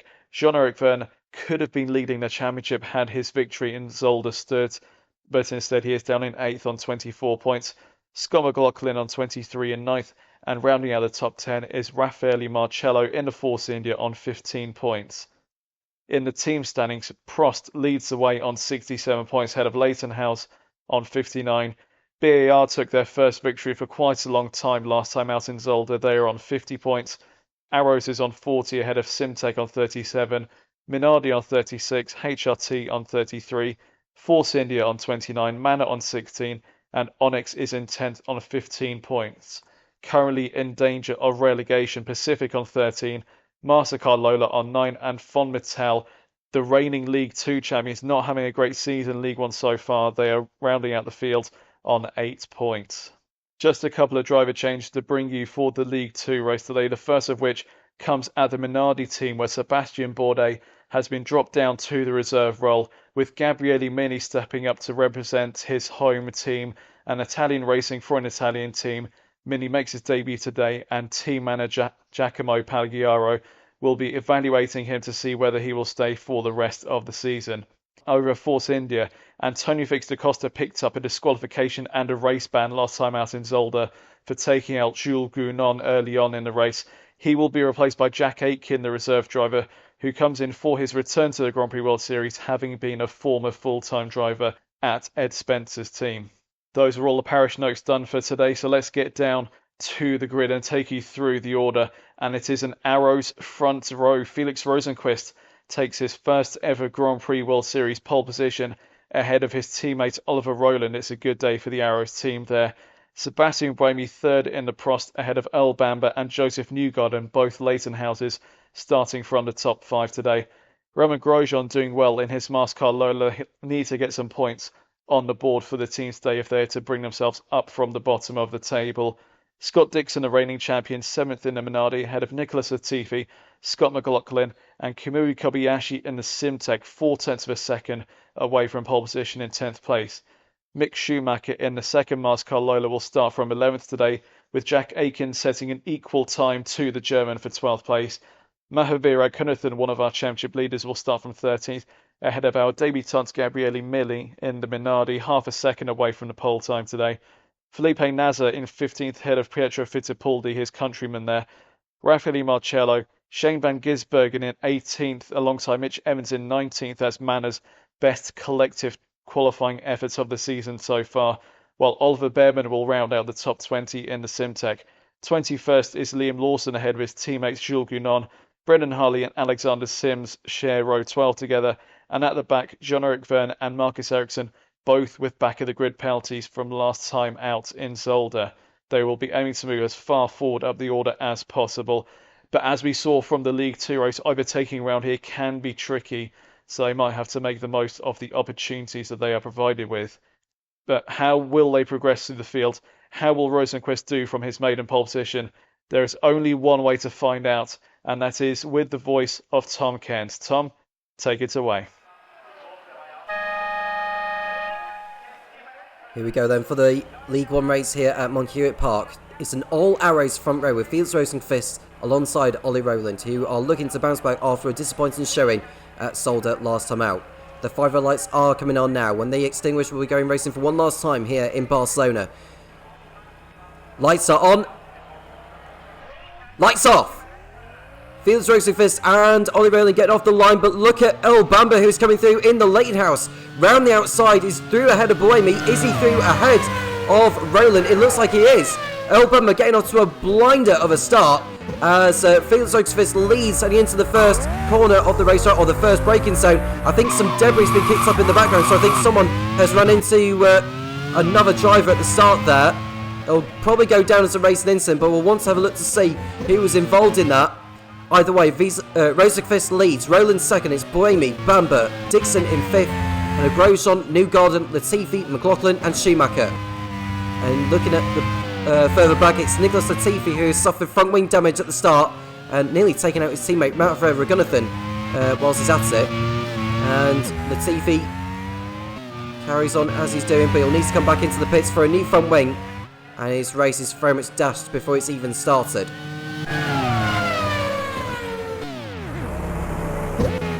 You can see Gabriele Mini on his Grand Prix World Series debut getting through on the TV, although he got a nudge from behind by the manner of, I think it was Mitch Evans that ran into him.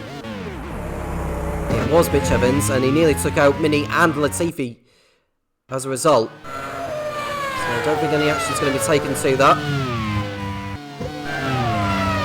But Rosenqvist is coming around. No further action is taken in that incident with Mini and Evans. It's an arrows 1 and 2. And you look at Grosjean, who's trying to find his way through on Scott Dixon for 5th place. And Dixon holds his nerve and his position. And Latifi is in the pits now at the end of lap 1. He's off to side with far too much work to do on a track not really known for overtaking.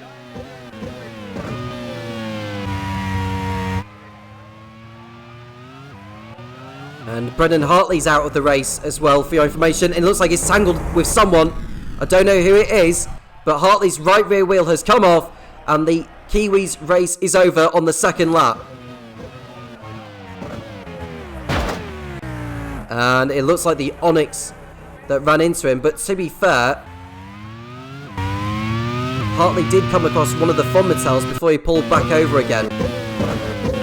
We look to see, in fact, no, Lawson ran into Hartley, and so that could result in a disqualification and a race ban for Liam Lawson.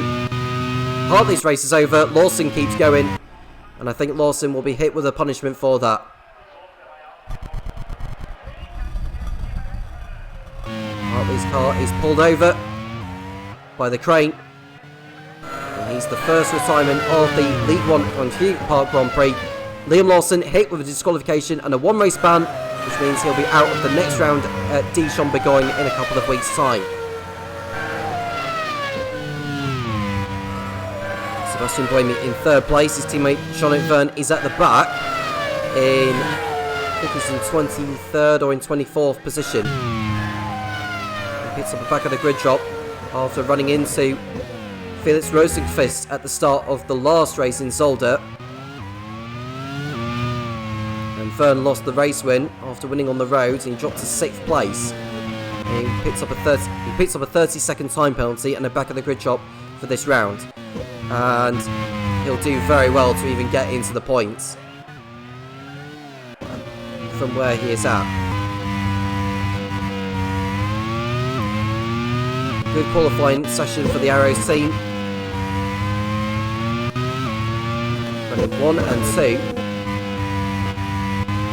They have won in the past. The Pato Award last season with Dijon-Bourgogne and Hockenheim.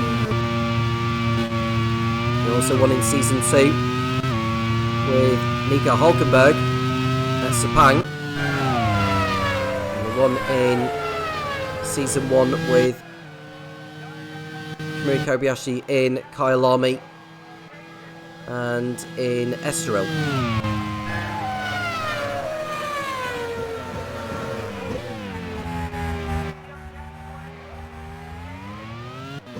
Strong race so far anyway, as we see Newgarden thinking about it with the mascot Lola of Romain Grosjean. And Ulbamba in 4th place after a brilliant start, but had to tuck in behind Buemi to avoid a collision.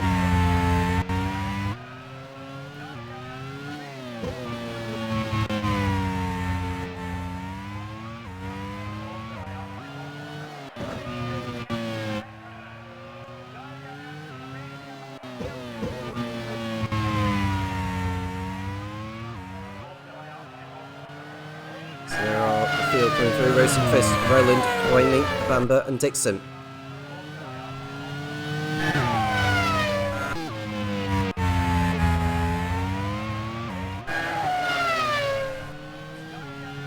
Mitch Evans in 13th in the manor. There's Pietro Fittipaldi and Kamui Kobayashi behind him.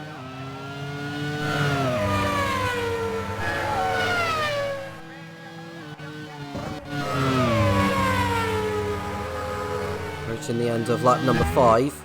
We've just done lap number 4 actually, so this is lap 5 that the leads are on. Scott McLaughlin in 8th place for HRT. Picked up his first podium last time out in Zolder. It was a good haul of points on that occasion for the HRT squad, who are managed by John Monroe.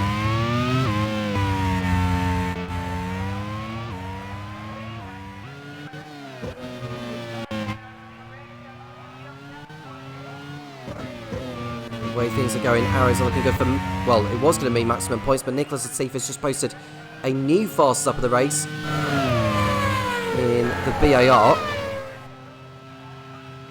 If Arrows were to come away with 44 points, which is what they are projected to get with the way things are going, we'll move into the lead of the team's championship.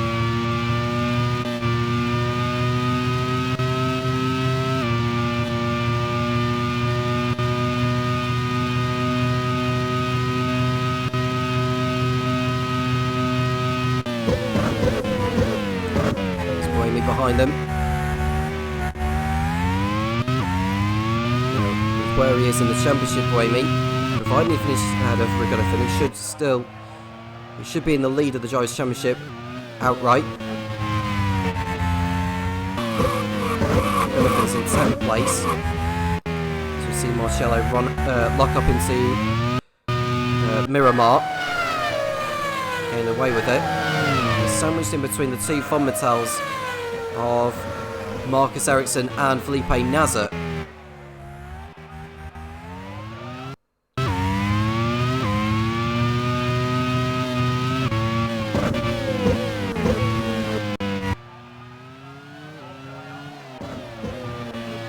P3.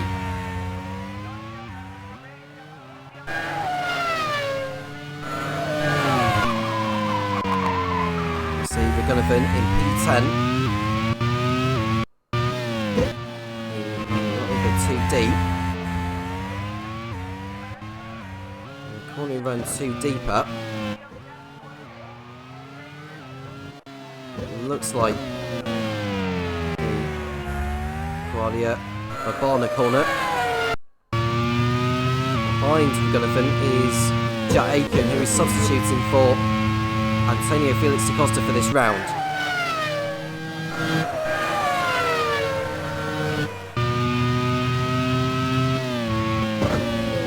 There's Jack Aiken, who's now 3 on McGunnifan, who's picked up a problem. And the Indians race after the heroics of Zolder remarkably gets back to the pit lane. I thought he was going to pull over to the side, but conveniently he suffered the problem just before pit entry. So he will get back into the race where we're going to but he'll fall to the back of the pack with his teammate Nicholas Latifi. And there's Buemi. He's behind Oliver Rowland for second place. So Buemi locks up. So to keep going.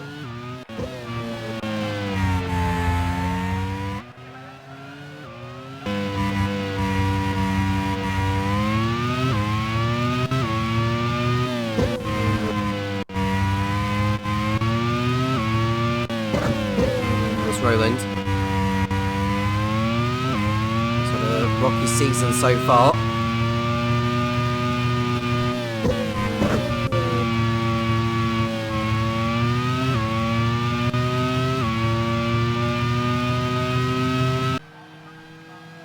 There's Buemi in P3. His teammate Sean O'Vern is way back in 22nd position.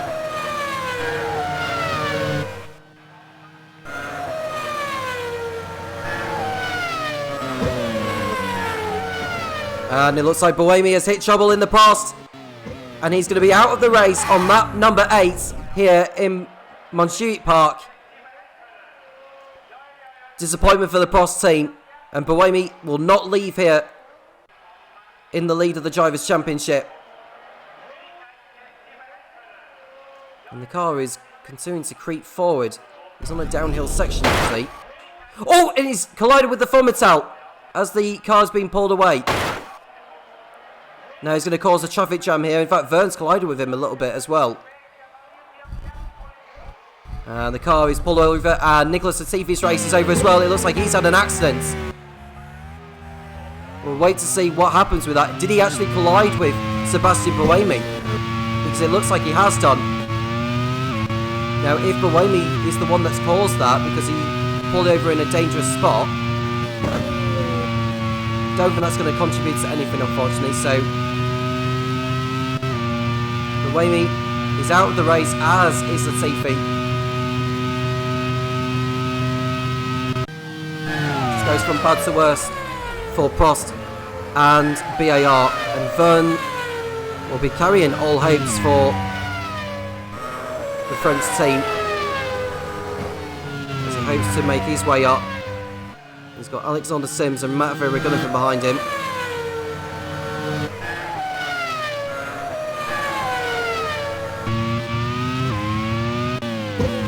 There's Bamba in P3. He's going after the 2 Arrows drivers now.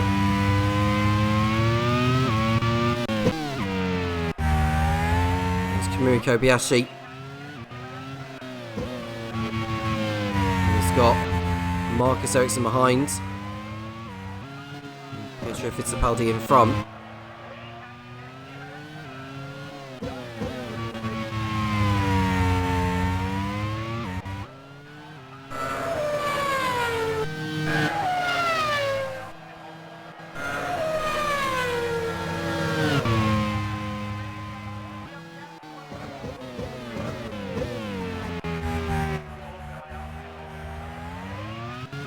Race 1 and 2. It's unlikely that Prost is going to be scoring any points at all now.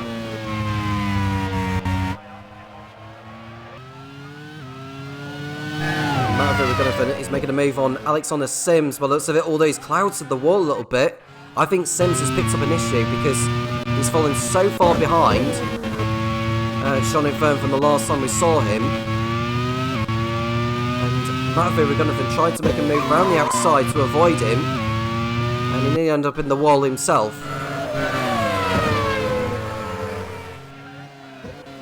Gunnavan through at last, but Sims is going to be able to get back to the pit lane with his softball problem. His chances of points are very much gone.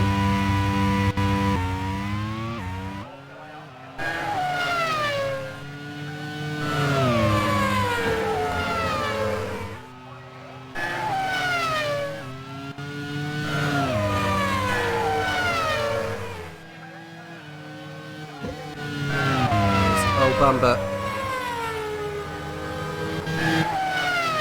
in third position, ahead of Scott Dixon. He's aiming for a finish today, really. 3 retirements from the first 4, and you can just see Sims locking up right in front of the arrows of Felix Rosenqvist as he's come out of the pits. Maybe some words after, but Sims locking up and nearly taking out the arrows.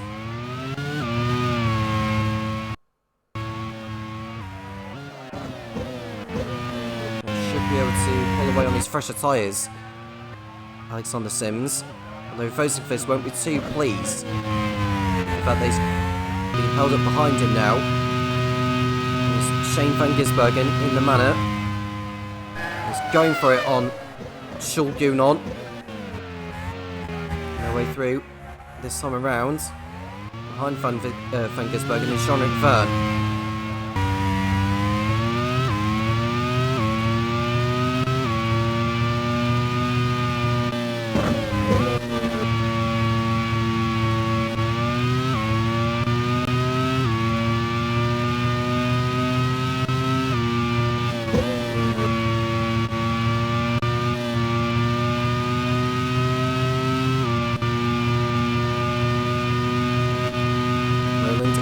Rosenqvist. Bamba's third, Dixon, Grosjean, Newgarden, McLaughlin, Schumacher, Aiken and Gabriele Mini are all in the points.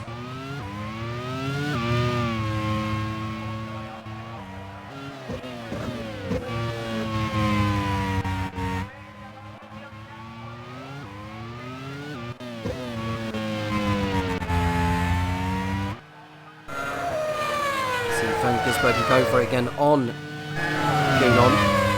Tucks back in, but will he make a dive in overtake? He is going for it, you know. There's no way through for him this time around, and he's sit behind the Frenchman.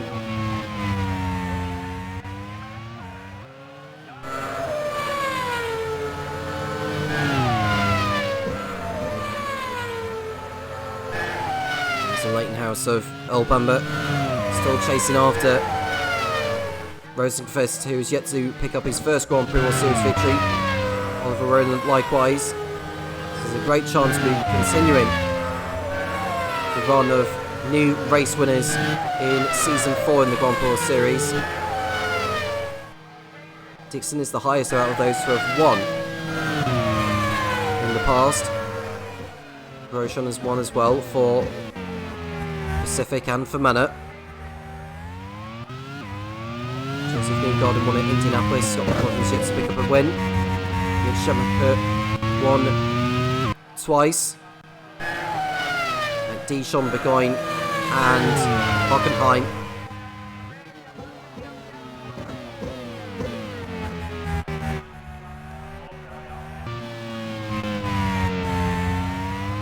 Felix Rosenqvist. Seen Alexander Sims go off into the distance now. And the leaders won't be too far away from pit stops themselves.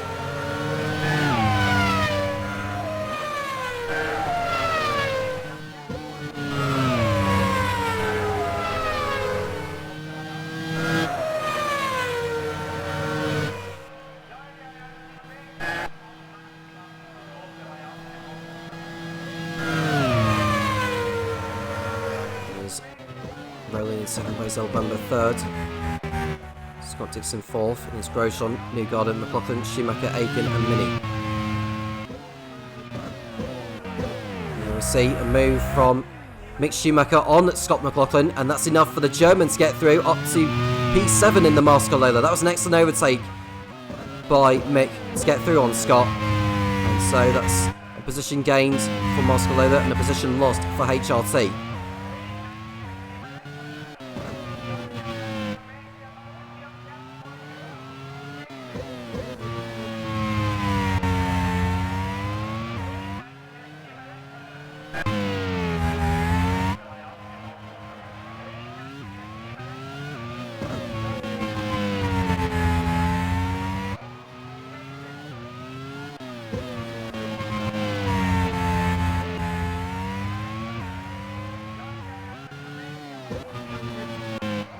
Gunnavan at the back in 22nd behind Jean-Luc Verne. Seems his only hope is to go for a fastest lap.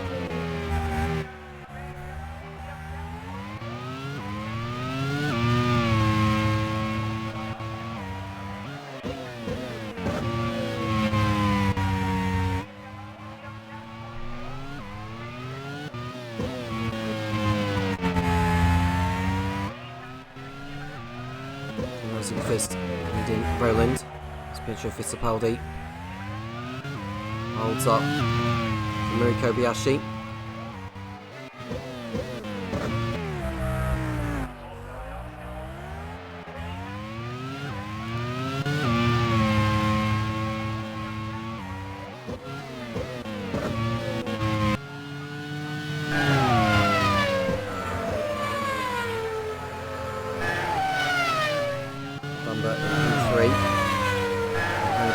Dixon. Grosjean having a strong race so far in the Marcello in 5th. Approaching the end of the 15th lap with Rosenqvist only a couple of seconds clear of his British teammate.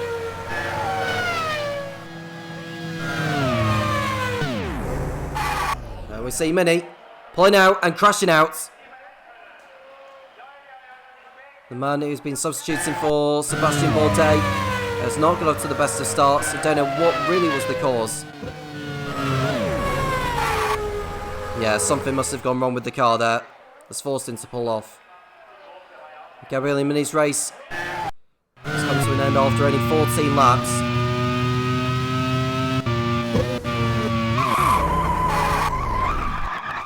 I don't really know how he's managed to do that, to be honest with you. Trying to get back to the pits on 3 wheels, but he wasn't going to do so. Mini retires from the race. And all the other drivers just trying to avoid him. And Gunnavan goes through. And Mini's car should be pushed away by the marshals, and there it is now. It's a puncture and a crash for Mini.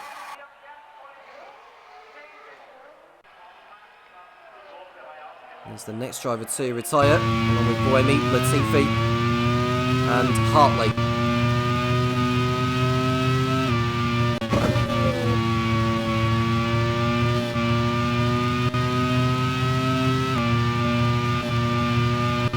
That promotes Mitch Evans up into the points for Manor. We've had little to celebrate so far this campaign.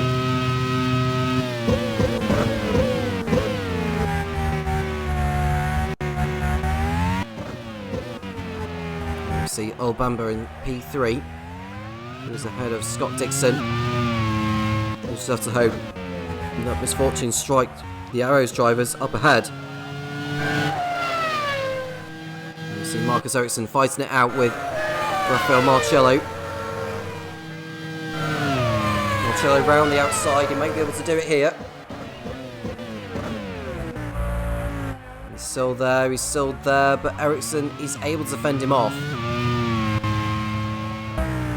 Battle raging between those two. You see Frank Gisbergen just in front of Jean-Luc Verne.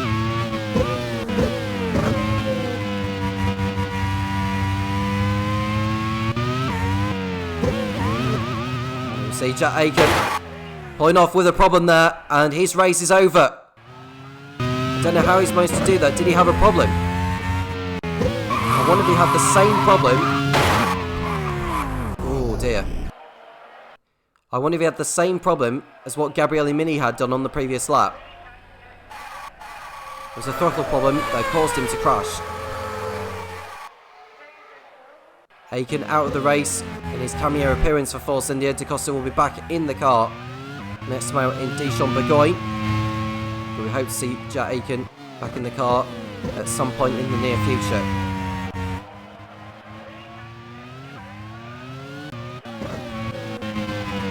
Evans up to 9th, Fittipaldi 10th now for Pacific.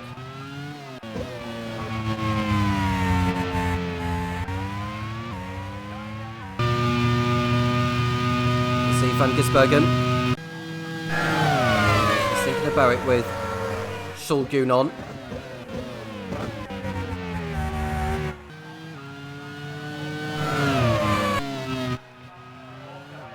You see Mick Schumacher who's in front of Scott McLaughlin.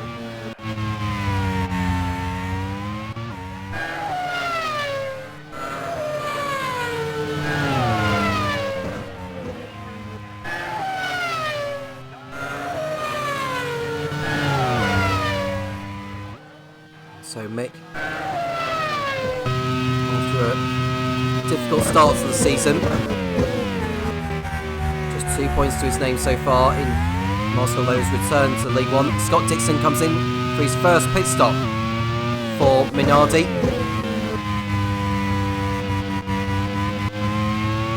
He's aiming for probably fall out of the top 15, although Mitch Evans is also in the manor.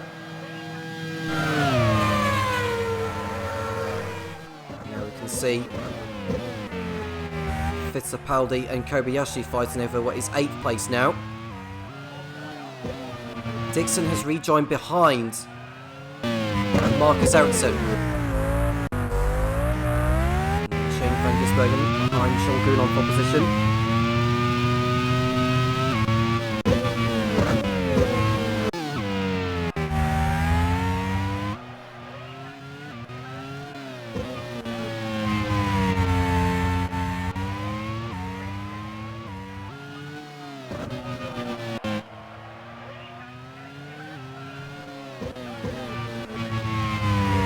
In from P2, El Bumba from P3 also heading in.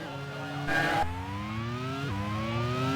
we see Felix Rosenqvist remaining out there in the lead as Oliver Rowland tries to perform an undercut on the Swede.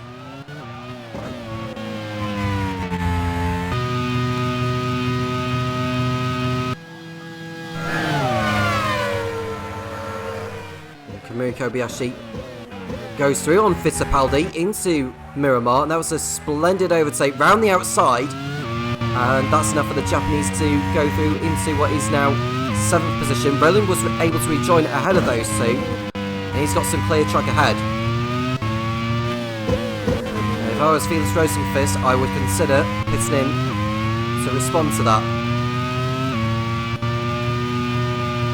I think you need at the very minimum 27 seconds for a pit stop here. If Rowland can get underneath that, as Rosenqvist has decided to stay out for another lap. He's approaching Alexander Sims. Now we look at Scott Dixon, who is never going to get that overtake completed on Ericsson. Newgarden and Grosjean are both in the pits now for Leightonhouse and Marscod Lola, which allows Mick Schumacher to go up into 2nd position. Scott McLaughlin in P3. Oliver Rowland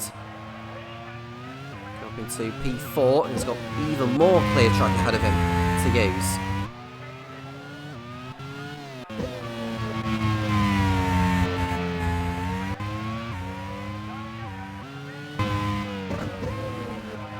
You can see Rosenqvist in the race lead, but for how long?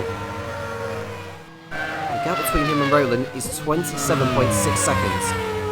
If that gets underneath that margin, then Rowland should take the lead. You can see Sims coming into the pits, which will be a relief for Rosenqvist. Now he can concentrate on just putting in some fast laps, and he's got another back marker which is going to be coming up soon. That's Matt Verhoeven. Schumacher coming in from 2nd place. McLaughlin goes through. It's been a strong race for Marscod Lola so far.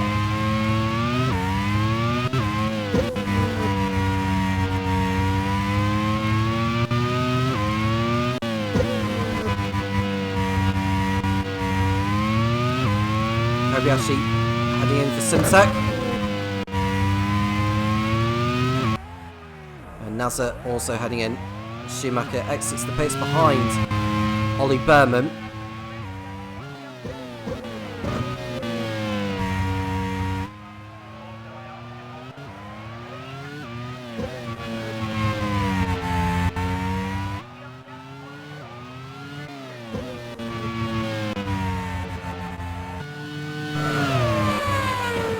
Kobayashi's exited the pit lane behind Pietro Fittipaldi again, so Kobayashi's going to have to do all that hard work of what he did on the Brazilian earlier on. Rosenqvist is into the pits now. This is an important stop with Roland chasing him down lap by lap. McLaughlin pits in from P2. Now will we see Roland take over the lead here, or has Rosenqvist done enough to stay there? Here he comes. And Roland has completed the undercut on his teammate. So we have a new race leader of Oliver Roland ahead of Felix Rosenqvist. It's still an Arrows 1-2, but the positions have been swapped.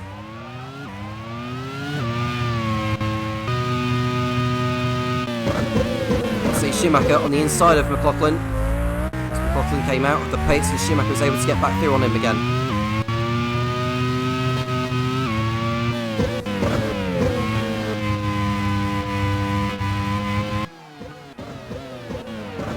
Kobayashi on the inside of Fittipaldi, and that's enough for him to go through and complete the overtake again on the Brazilian.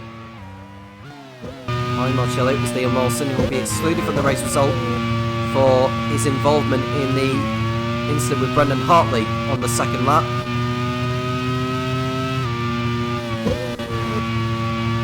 We've also lost Nicolas Latifi, Sebastian Buemi,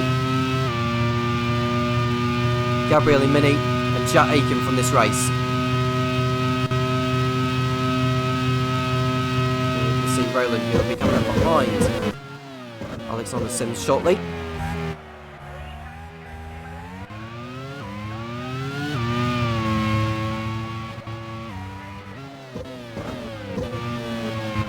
This is the second separating the two Arrows drivers up ahead.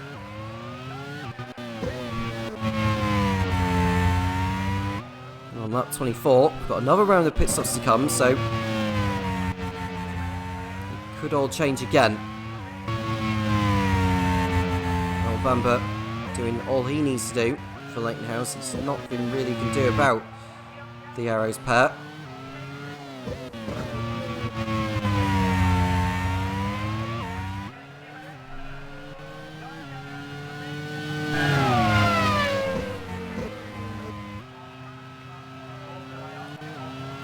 P3. And Rosenqvist is all over the back of Roland now. This could get very, very interesting indeed. Rosenqvist thinking about here. Will he go to the inside here, or is he going to go to the outside? He's going to the inside. Rosenqvist on the inside of his teammate Oliver Roland, and he takes back the lead of the League One Montjuic Grand Prix. Brilliant overtake from Felix Rosenqvist on the fresher tyres. The positions have changed again up front. Rosenqvist into the lead in Spain again, with Oliver Roland having to give way.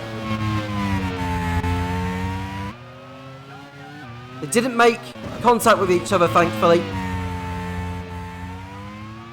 They've got through safe and sound. And I wonder what would have been going through the eyes of Topher Smith at the time.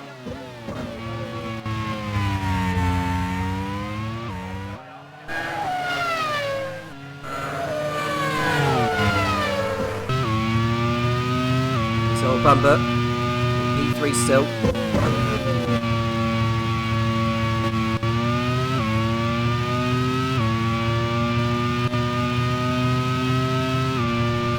Dixon, good for 12 championship points. He stands in the championship. Felix Rosenqvist will move into the lead if he is to stay where he is.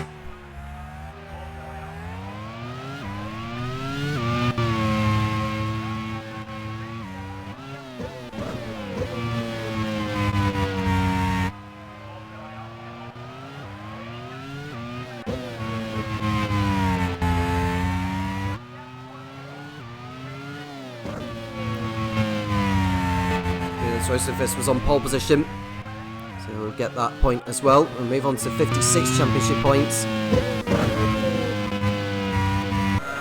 In second place in the title battle. So watch Vern look to get a move done on Charles Gounon. So the two French drivers going into combat. Going back to what I was saying about the championship. Rosenqvist will move into the lead on 56 points. Then it'll be Earl Bamber in second with 49.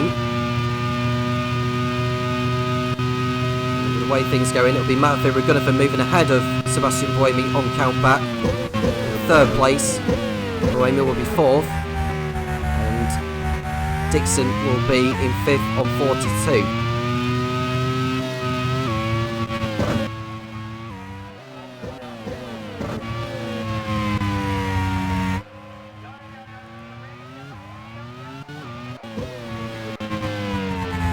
Rowland, by finishing second, will move on to 28 points. Will go into the top 10 in the standings.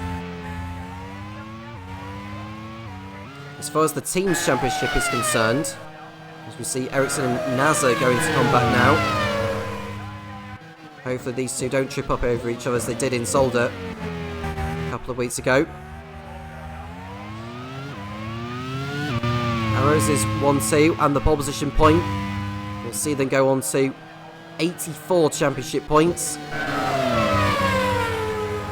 Just watch Rosenqvist get through on Sims here to lap, because Sims is not making it easy for him. But Rosenqvist is through now at last. So Arrows will move into the lead on 84. And it'll be Leighton House in second place. Bamber getting 15 points for third, and Newgarden getting 8 points for sixth. That'll be 23. That moves them on to 82. And Cross will remain in third place on 67.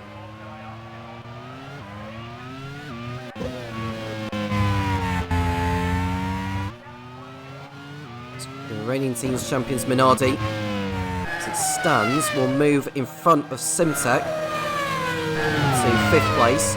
Although with HRT, yeah, they would be moving into fifth place with the way things are going. As far as the bottom is concerned, it's turning into a day to remember for Marco Lola. Grosjean will pick up 10 points and Schumacher picking up 6 from where he is at. I'll move Marco Lola on to 25 points, leapfrogging Pacific, Onyx and Manor. Manor will be collecting a couple of points at the expense of Evans. I'll move them further clear of Onyx, Pacific and Fomital, who don't look like they're going to be scoring today. Having said that, Fittipaldi is only just outside the points, so that could still change.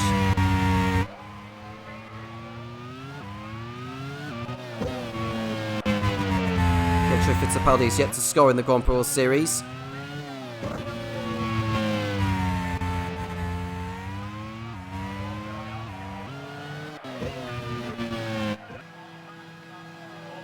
See Nasser and Ericsson still going at it.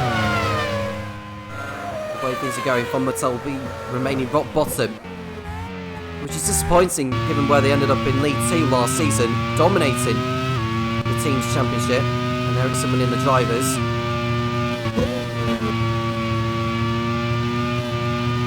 Roland's continuing to drop back now from Rosenqvist.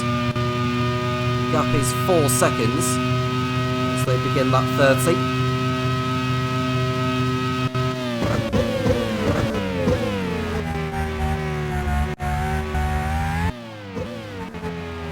Roland has got a HRT in the way of Alexander Sims.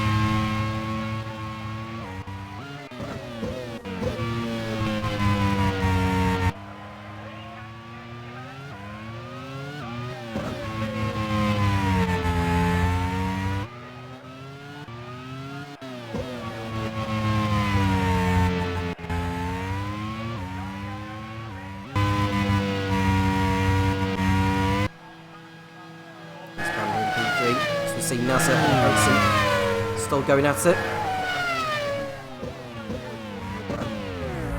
Nasser on on the inside. Ericsson sees him.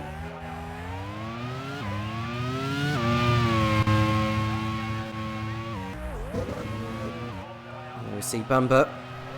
He had a gear selection problem there, but he's able to keep going as he is.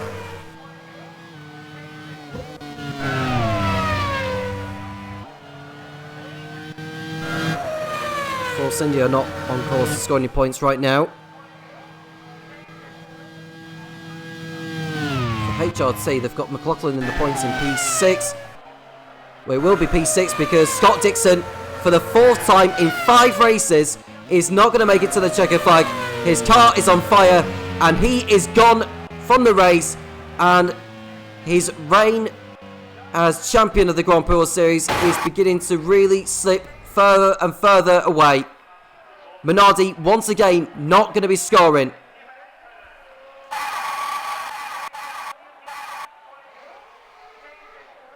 They've only been able to make half race distance. Dixon retires from the League One Montjuic Grand Prix.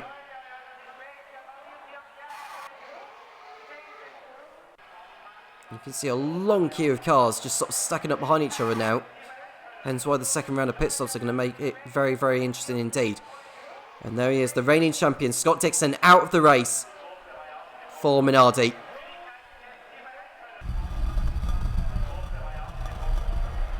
He's the 6th driver to retire.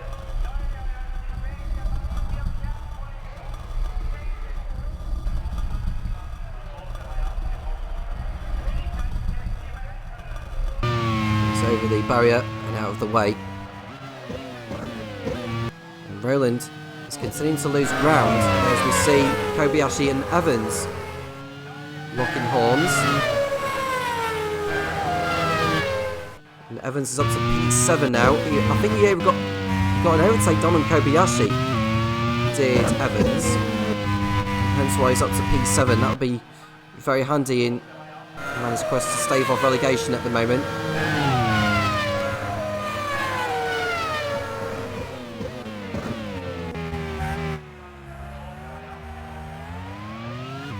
Ahead of Ericsson and Nazar is the Onyx of Liam Lawson, who will be excluded from the race result for taking out Braden Hartley. And Von Mattel may just scrape a point after all, bar if there was any more problems involving those up ahead of them. Still in arrows 1 and 2.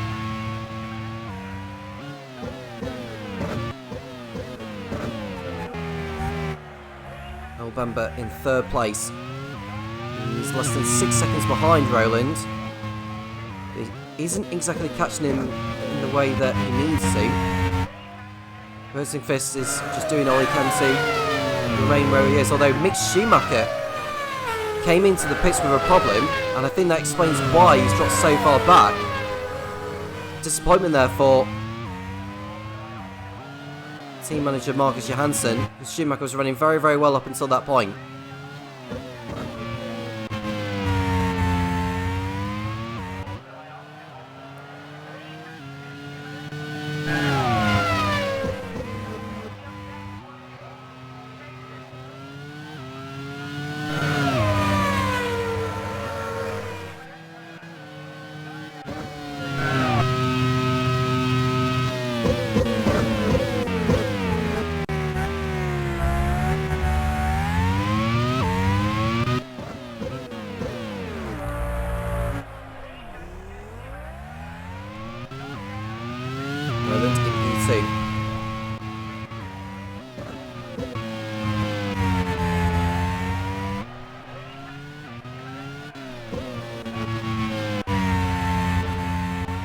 Rosenqvist, 7 seconds clear. Continuing to increase as Mick Schumacher is continuing to get held up by Maravira Gunnathan. Now we see old Bamber clipping the wall, and his race is over. The right rear has gone on his car. A turn for the worse has occurred for Leighton House. Yeah, just going too much speed. The right rear has come off, and Earl Bamber's race has come to a premature close. Romain Grosjean goes up to 3rd place now for Marcel Lola, and Newgarden is up to 4th. That's a bad dent to Leighton House's hopes in the team's championship.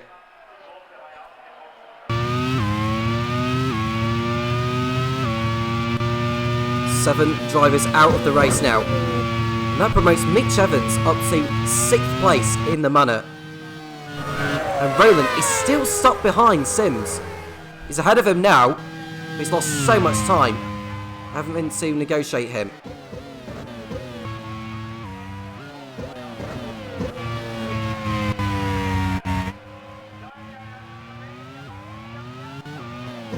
Fist in P1, ahead of Rowland. It's Grosjean, Newgarden, McLaughlin in the top 5.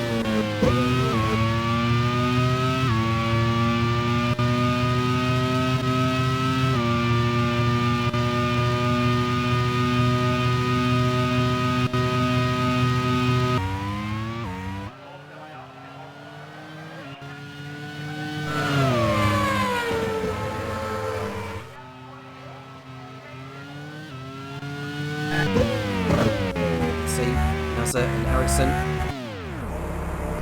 Oh, and there's a collision involving Ragunathan and the Simtech of Ollie Berman. I don't know what on earth has happened there, but it looks like Mick Schumacher was trying to get through on the BAR into Miramar, and he just sort of punted him into Ollie Berman. He did. He tapped Ragunathan into Berman, and Mick Schumacher will pick up a time penalty for that.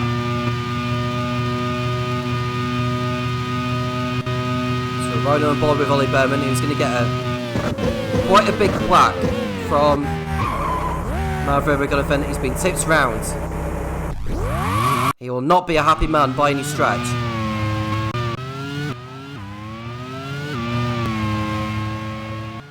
And so race control have given Schumacher a 10-second time penalty and the back of the grid drop for the next race at Dijon-Bourgogne, on the track where he had won it last season in League 2.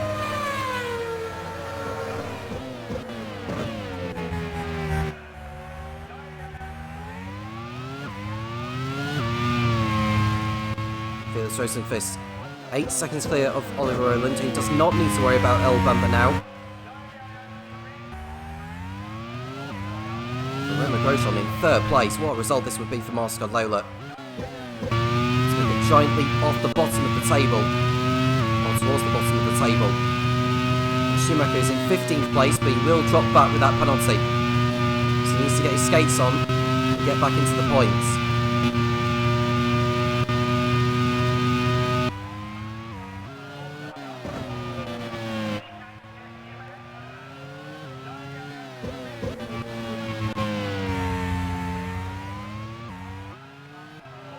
Arrows are looking good for victory here, but will they get both of their cars to the end?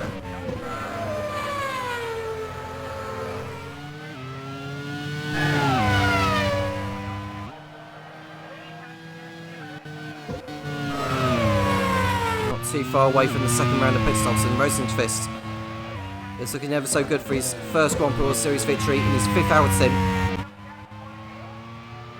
Finished 2nd in Hikawa Bagua. I've just seen Oliver Rowland brush the barrier a little bit there. We'll get a replay to find out how he had managed to do that.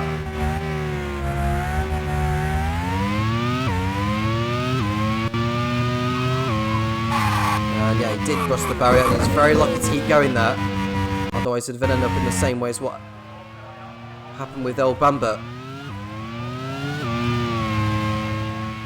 Grosjean 3rd for Marcel Lola, going very, very strongly. He could even win this race.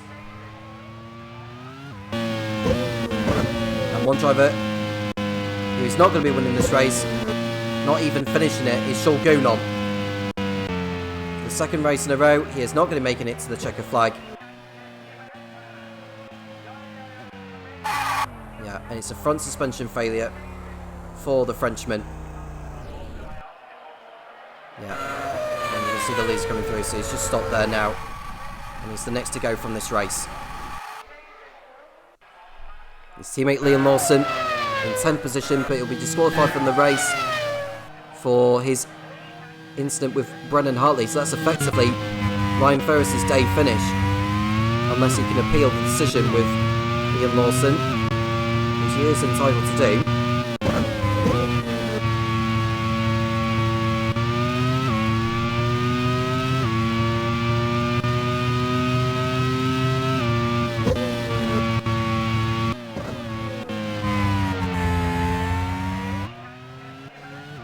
There's Roland in P2.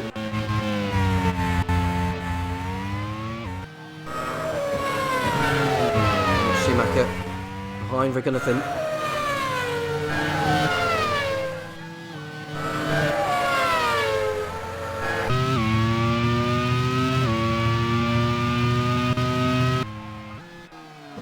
So Mick Schumacher goes to the inside of Ragunathan and he is through at last. So ahead of Schumacher is Shane van Gisbergen.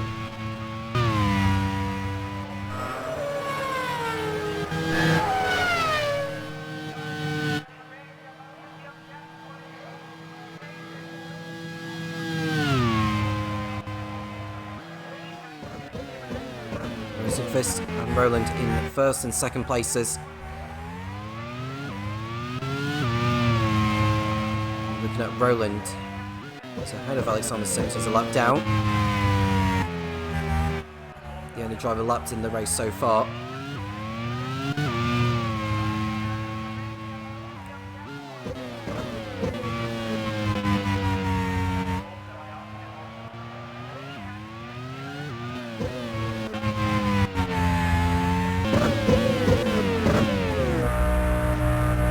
Evans will go for 8 championship points in 6th place. This will be his best result so far. Points also coming in the way for Pacific with Fittipaldi in 8th. The way things are going, Marcel Lella will move on to 24 points. Pacific will have 17. And Onyx will drop to second bottom with 15 points. In the bottom 3 as it stands with the positions as they are. They're going to be Pacific, Onyx and Fonmetal. Fonmetal, should Ericsson stay where he is, he will pick up a point for them. We'll move on to 9 championship points for the season. And he needs to get more than that. There's still 11 rounds to go after this race. The upgrade window will open after the next round in Dijon-Bourgogne. And there we see Kamui Kobayashi go into combat with Mitch Evans. Not able to get through this time around.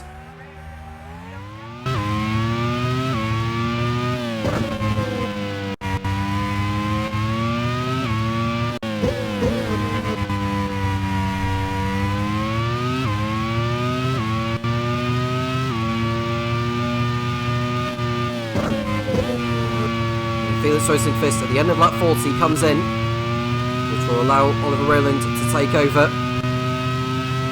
If you remember, Rowland was the first to pit in last time around. He's fallen so far behind his teammate.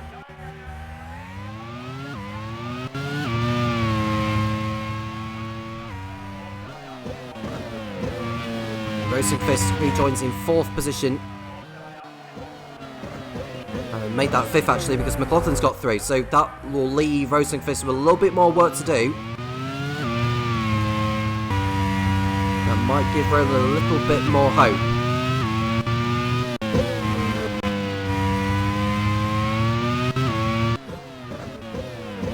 You can see Kobayashi on the inside of Evans, but no way through that. Lawson and Van Gisbergen are in the pits. I think Jean-Luc Verne is as well.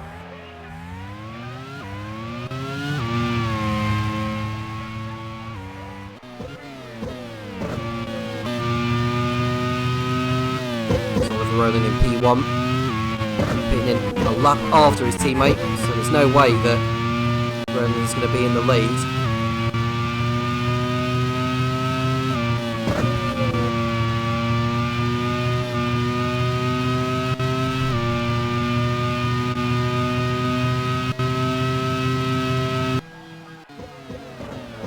Allows Roman Grosjean to take over ahead of the pack in the Marca Lola.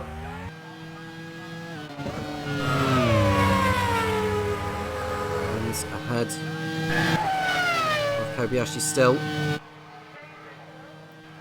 Roland has rejoined behind Rosenfist as Kobayashi pits in. As does Marciello.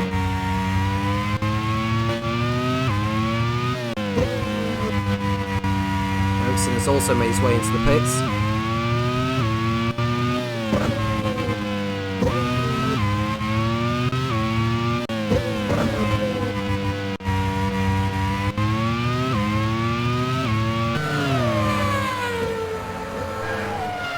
In P2 going after Grosjean. You'll just see Rosenfist on the tail of Scott McLaughlin for third place. And we see Verne getting out of shape. I don't know what has happened to him. So we just want to make sure we get to the end of the race here. Oh, he's collided with Raghunathan as the Indian came out of the pit lane. That was so very nearly a very, very nasty accident. Oh, he was up on two wheels, was Verne.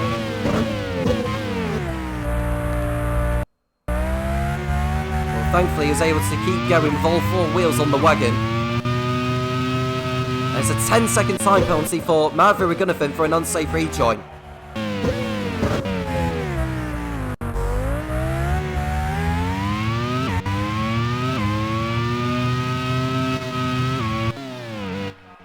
See Liam Lawson crashed into the barrier there and luckily does not take out anyone else, and remarkably he was able to keep going.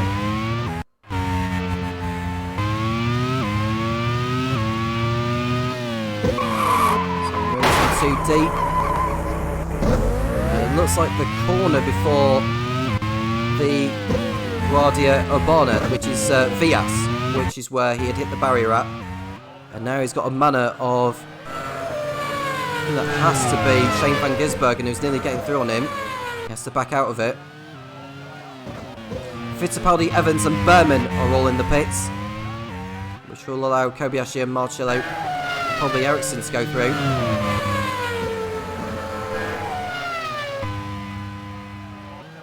Here's Marciello, who's on the inside of Fittipaldi into Miramar. So Marciello gets through, no problem.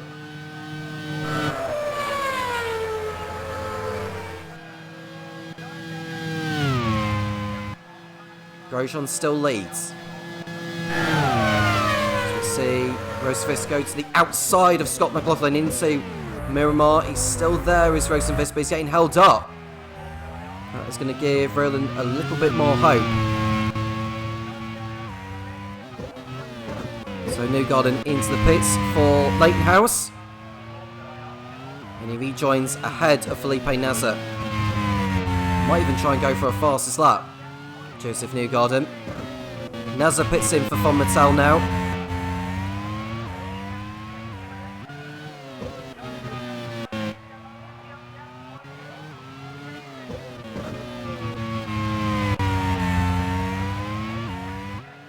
How long will it be before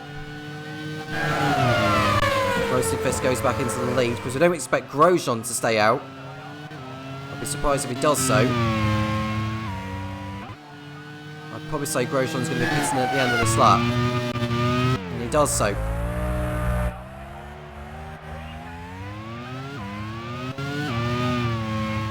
And McLaughlin has also made his way into the pits, so that allows Rosenfist to go into the lead again. And Roland into second. The gap is 4 seconds between the two. And what could also play a part in this are back markers.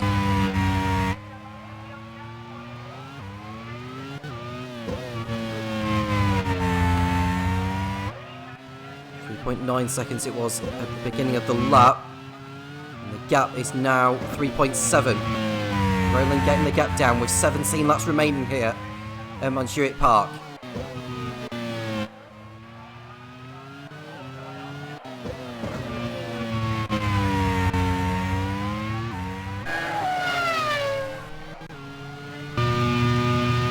see Jonathan is behind Van Gisbergen.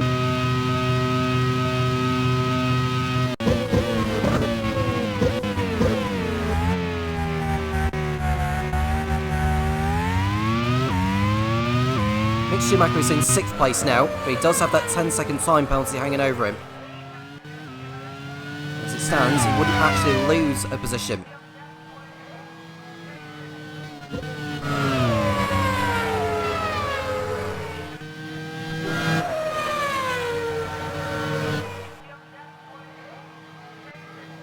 What day it's turning out to be for Marcel Loeb, with Grosjean in 3rd and Schumacher in 6th.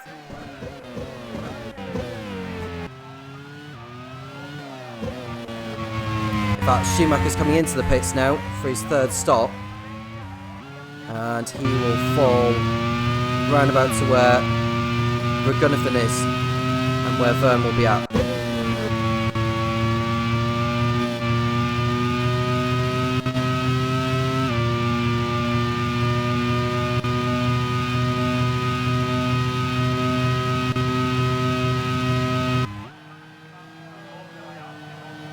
So Schumacher, where has he come back out? Oh, he's come together with someone there by the looks of it. He locked up.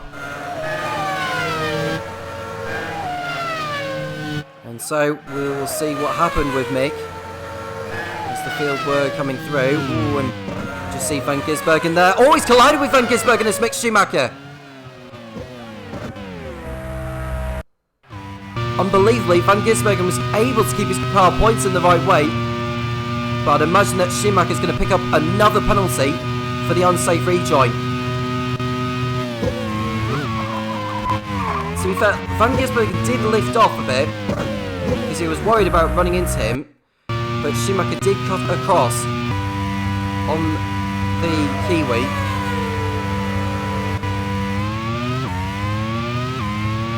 So wait to see. Yeah, just poor awareness there from Schumacher.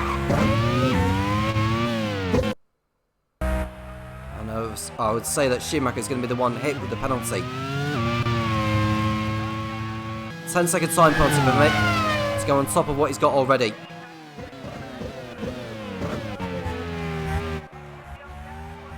Grosjean in 3rd place. He's going to be the one collecting the points for Marcel Loeb today.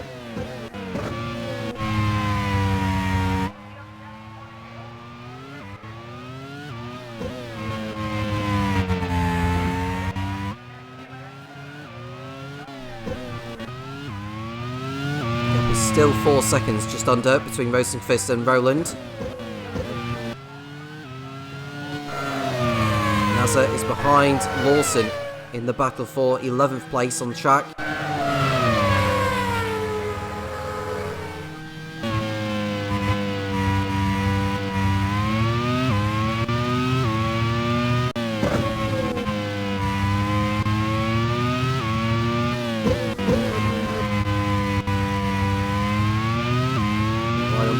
With Romain Grosjean on course for a podium.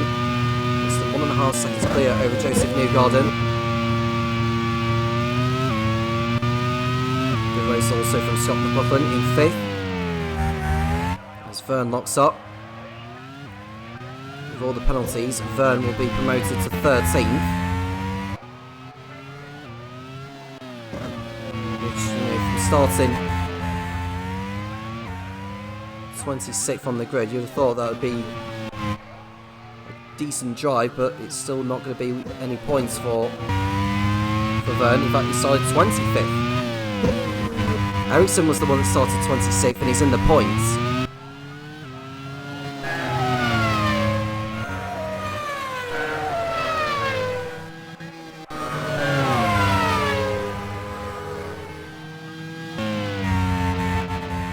Here's Grosjean.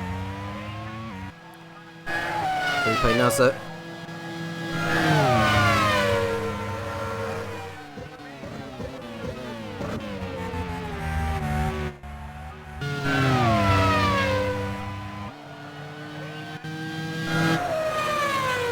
Rowland in 2nd place. Chasing after Felix Rosenqvist. 13 laps remaining here in Spain.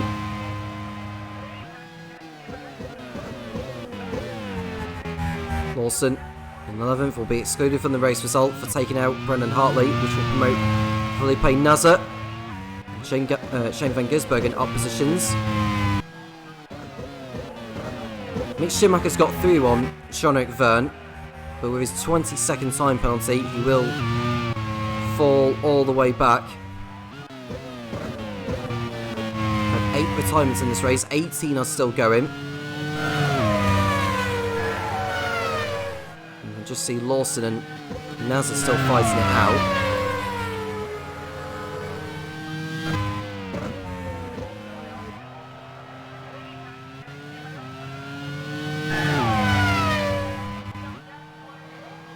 Rosenqvist not far away from his first win. Schumacher behind Van Gisbergen.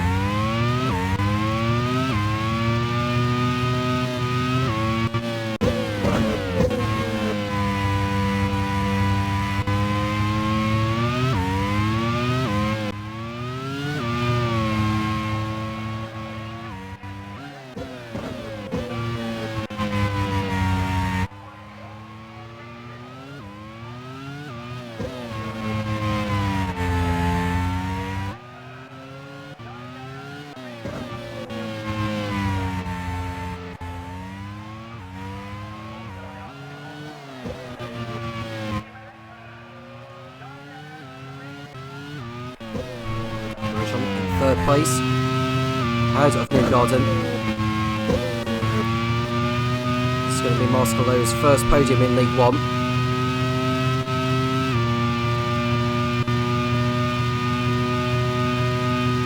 As it stands with the championship the way it is,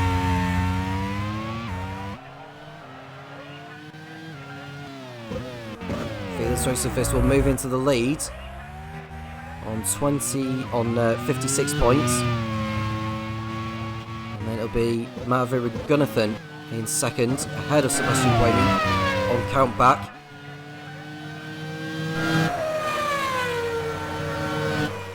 Newgarden by finishing 4th today. Moving on to 37, ahead of Scott Dixon and Earl Bamber. And Newgarden's in the pits, in fact, with a problem. No, it was over right about 20 seconds clear of Evans, Kobayashi in that, but he'll probably end up falling to around about where Fittipaldi is. Unbelievable lot for Chris Cavaney and for Leighton House.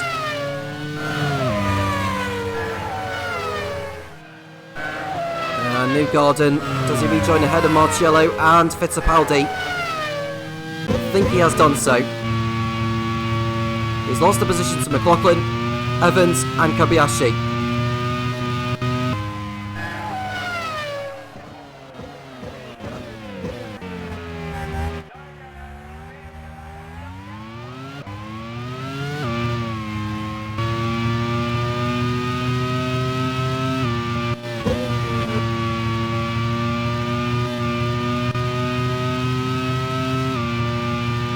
So Newgarden running in P7. He gets 6 championship points now instead of the 12 that he was going to get. The race is not over. If he can get through on Kobayashi and Evans, it won't be a complete recovery. It'll be something for him to take away from this race.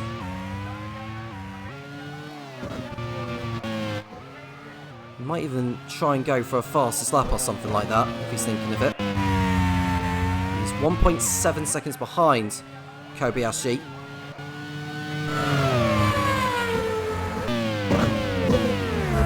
can see Fittipaldi thinking of a move on Marciello for 8th place.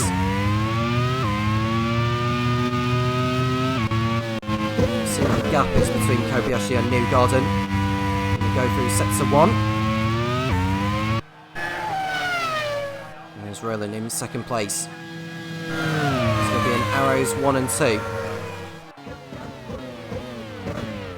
Between Kobayashi and Newgarden is just under 1.2.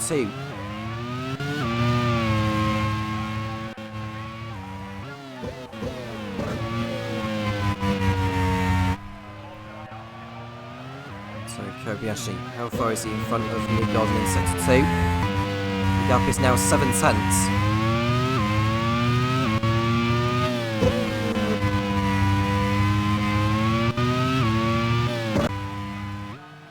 And there is Ericsson running in P10, looking good for a championship point for Von Mattel.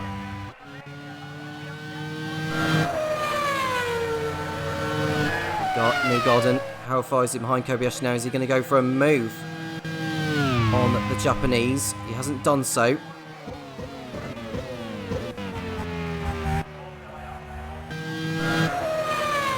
There's Rosenqvist coming through to complete his 53rd lap. Still continuing on.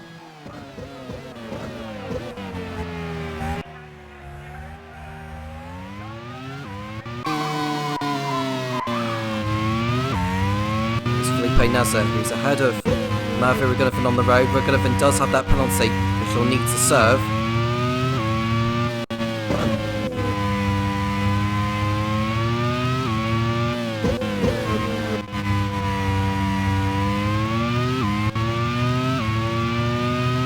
Mitch Evans now 5th for Manor. That'll be their best result of the season so far.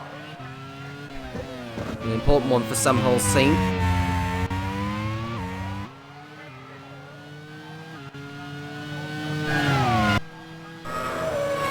Go on to 26 points. Move further away from the likes of Onyx, Pacific, Marsco Lola. Well, I'll say Marsco Lola. They're going to get a whole of points as well. They're going to be moving on to 24. So in actual fact, Manor and Marsco Lola will be pulling further away from the likes of... Oh, there's an entry point for Grosjean! And he's out! For 3rd place, Romain Grosjean! He's not going to be making it to the end of this. Unless he can get it back to the pit lane, which he doesn't do so. 7 laps from the end. Romain Grosjean's 3rd place is down the drain. No points for Marsco Lola today.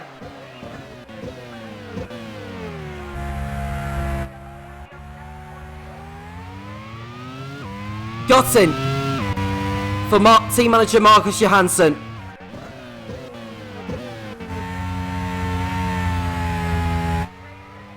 Scott McLaughlin will go through into 3rd place for Manor.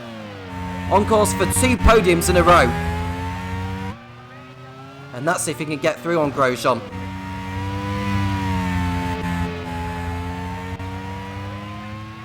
So McLaughlin will go through on the Frenchman.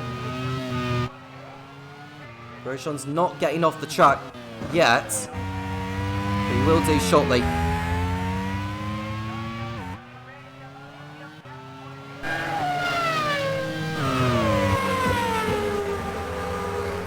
So he's slowing down now, is Grosjean. He's not going to make it to the end. Pulls to the side, and that is his race over. And this promotes Mitch Evans up to 4th place. New Garden's got through on Kobayashi for your information, so he'll be up to 5th as well.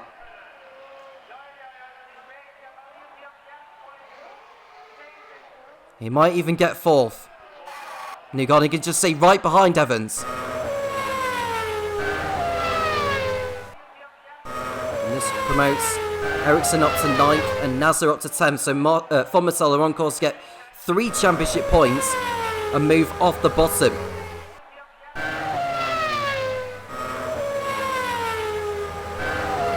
We know there's pace in that Marsco Lola. And Lawson is also out with a problem. It's hardly relevant because he was going to be excluded from the race result anyway for taking out Brennan Hartley at the start. And so he is also out with Mechanical Gremlins. That's the end of what's been a terrible, terrible day for Onyx and for team manager Ryan Ferris.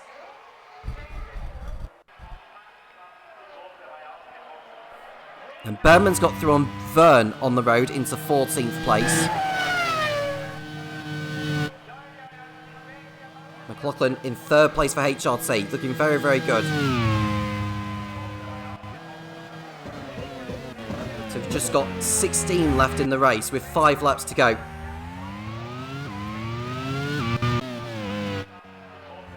We'll look at Felix Rosenqvist. He'll be coming up to back Marcus shortly. Not that he'll need to worry about them. He's got nearly 5 seconds in hand over Roland, so he can afford to take it easy.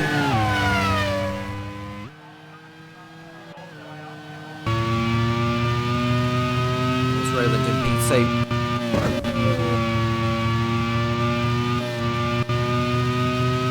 Newgarden is still stuck behind Evans in the battle for 4th position.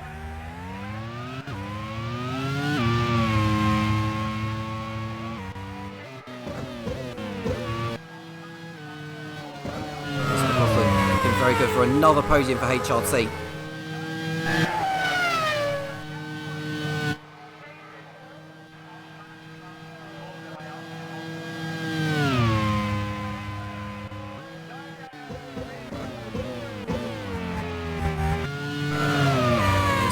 And Newgarden. Kobayashi's just behind him. You can see Newgarden looking for it on Evans. That was never going to work there.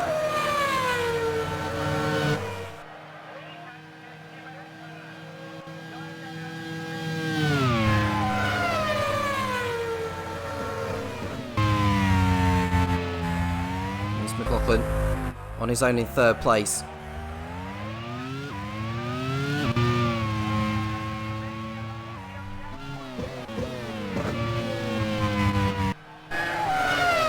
See Rosenqvist. Schumacher trying to get through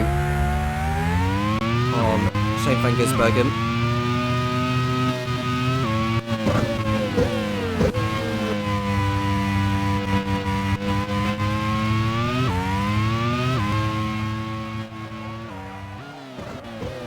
Here's Oliver Roland in 2nd place still.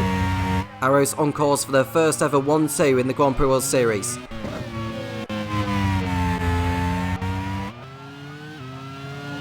A long time coming, but they're very, very nearly there.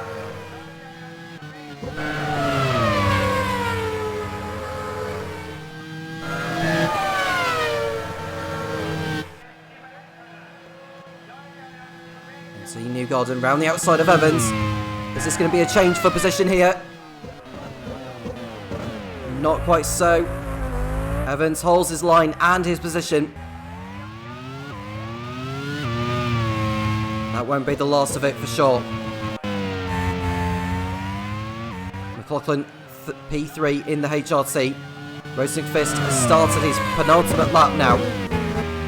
To watch Ollie Berman, who's had another race to forget really. Oh, and Evans has touched the wall, and that nearly hands the position over to Newgarden, who cannot take advantage.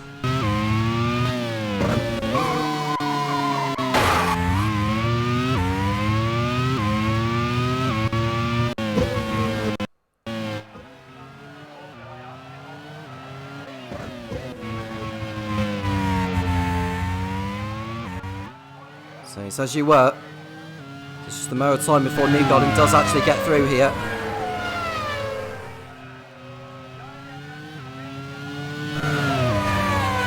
Still going at it.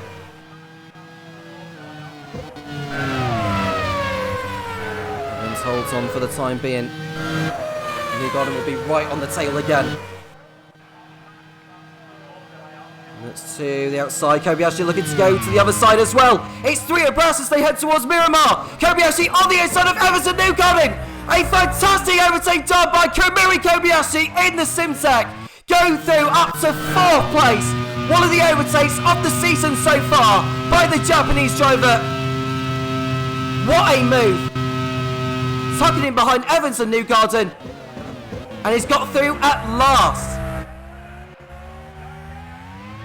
Evans is still in front of Newgarden, which will frustrate Joseph even more.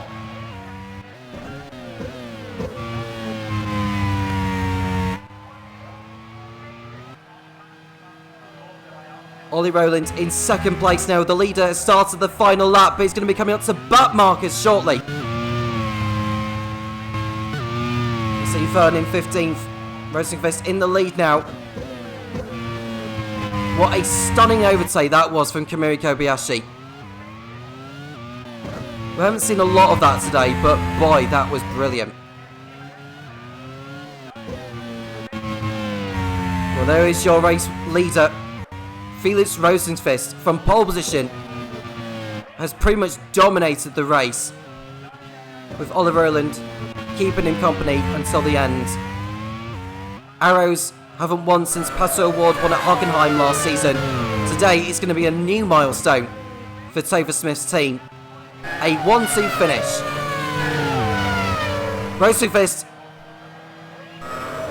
coming through St. Jordi for the last time here, and we'll see the checker flag in front of him. Felix Rosenqvist wins the League One Montjuic Grand Prix.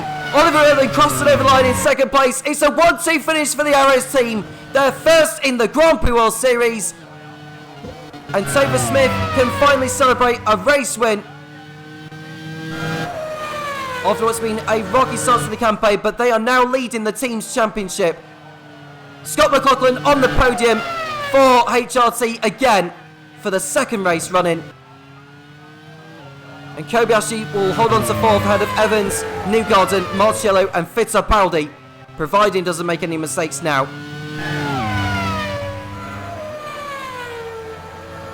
Felix Rosenqvist leads the Drivers' Championship for the first time in his career after only 5 races.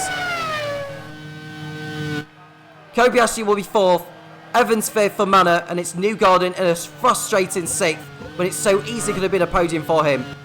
Marcello, Fittipaldi picks up his first Grand Prix World Series points. Ericsson and Nazar both in the points for Von Mittal. That'll do Ewan Gale very nicely. Murphy and Gunnarsson will drop back, so it'll be Van Gisbergen in 11th, Berman 13th, Verne 14th. And it's a victory for Felix Rosenqvist for Arrows. Oliver Erland second, ahead of Scott McLaughlin. Kobayashi fourth, ahead of Mitch Evans in fifth. Great result for Manor. Joseph Newgarden safe. Rafael Marcello bagging some good points for Force Senior in 7th. Pietro Fittipaldi in the points for the first time in 8th, with Marcus Ericsson and Felipe Nazar in the Formitals rounding out the top 10. 11th was Shane Van Gisbergen. Ollie Byrne was 12th, ahead of Jean-Luc Verne. And it's Murphy Gunnarsson who is 14th after his penalty. Mick Schumacher 15th after his penalty. Alexander Sims 16th. Roman Grosjean classified in 17th when it should have been a podium finish for him. He retired just before the end. Shul Gounon, Earl Bamber, Scott Dixon, Jet Aiken, Gabriele Mini, Sebastian Buemi, Nicholas Latifi and Brendan Hartley with us to not finish. Liam Lawson also retired and is disqualified for taking out Brendan Hartley on lap 2. And he's out of the next race at Dijon-Bourgogne in a couple of weeks' time. Felix Rosenqvist got the point for pole position and the fast lap going to Nicholas Latifi.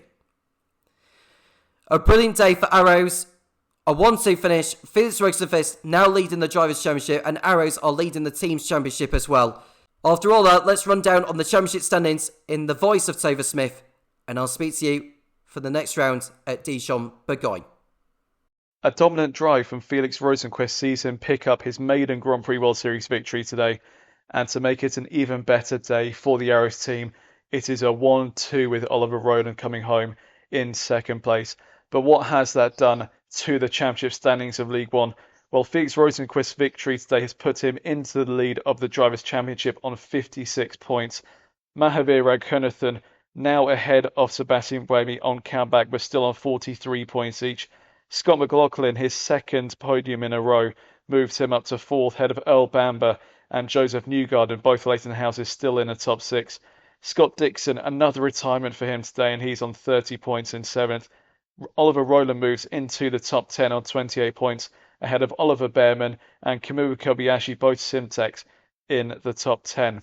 Looking at the team standings, Arrows, their 1-2 today has put them into the lead on 84 points, ahead of Leighton House on 67. Prost in third, also on 67, ahead of BAR on 51. Simtech on 49, HRT on 48, Minardi 36, Force India 35, and then Manor and Pacific are rounding out the top 10 on 26 and 17 points each. And at the back in the relegation zone are Onyx on 15, Formital on 11th, and Mascar Lola on 9. Formital's point score today has moved them off the bottom of the table, but Ewan Gale, I'm sure, will be wanting to pick up a lot more points than that as we go through the rest of the season. Well, that is the Montjuic Grand Prix done and dusted for this season. It's been another fantastic event going around this amazing street circuit in Spain. We hope you all enjoyed it. Next time out, we will be racing at the French circuit of Dijon-Bourgogne, a circuit which brought a lot of drama last season, and we hope it'll do more of the same this season. Until then, I've been Topher Smith. Thank you for tuning in, and take care.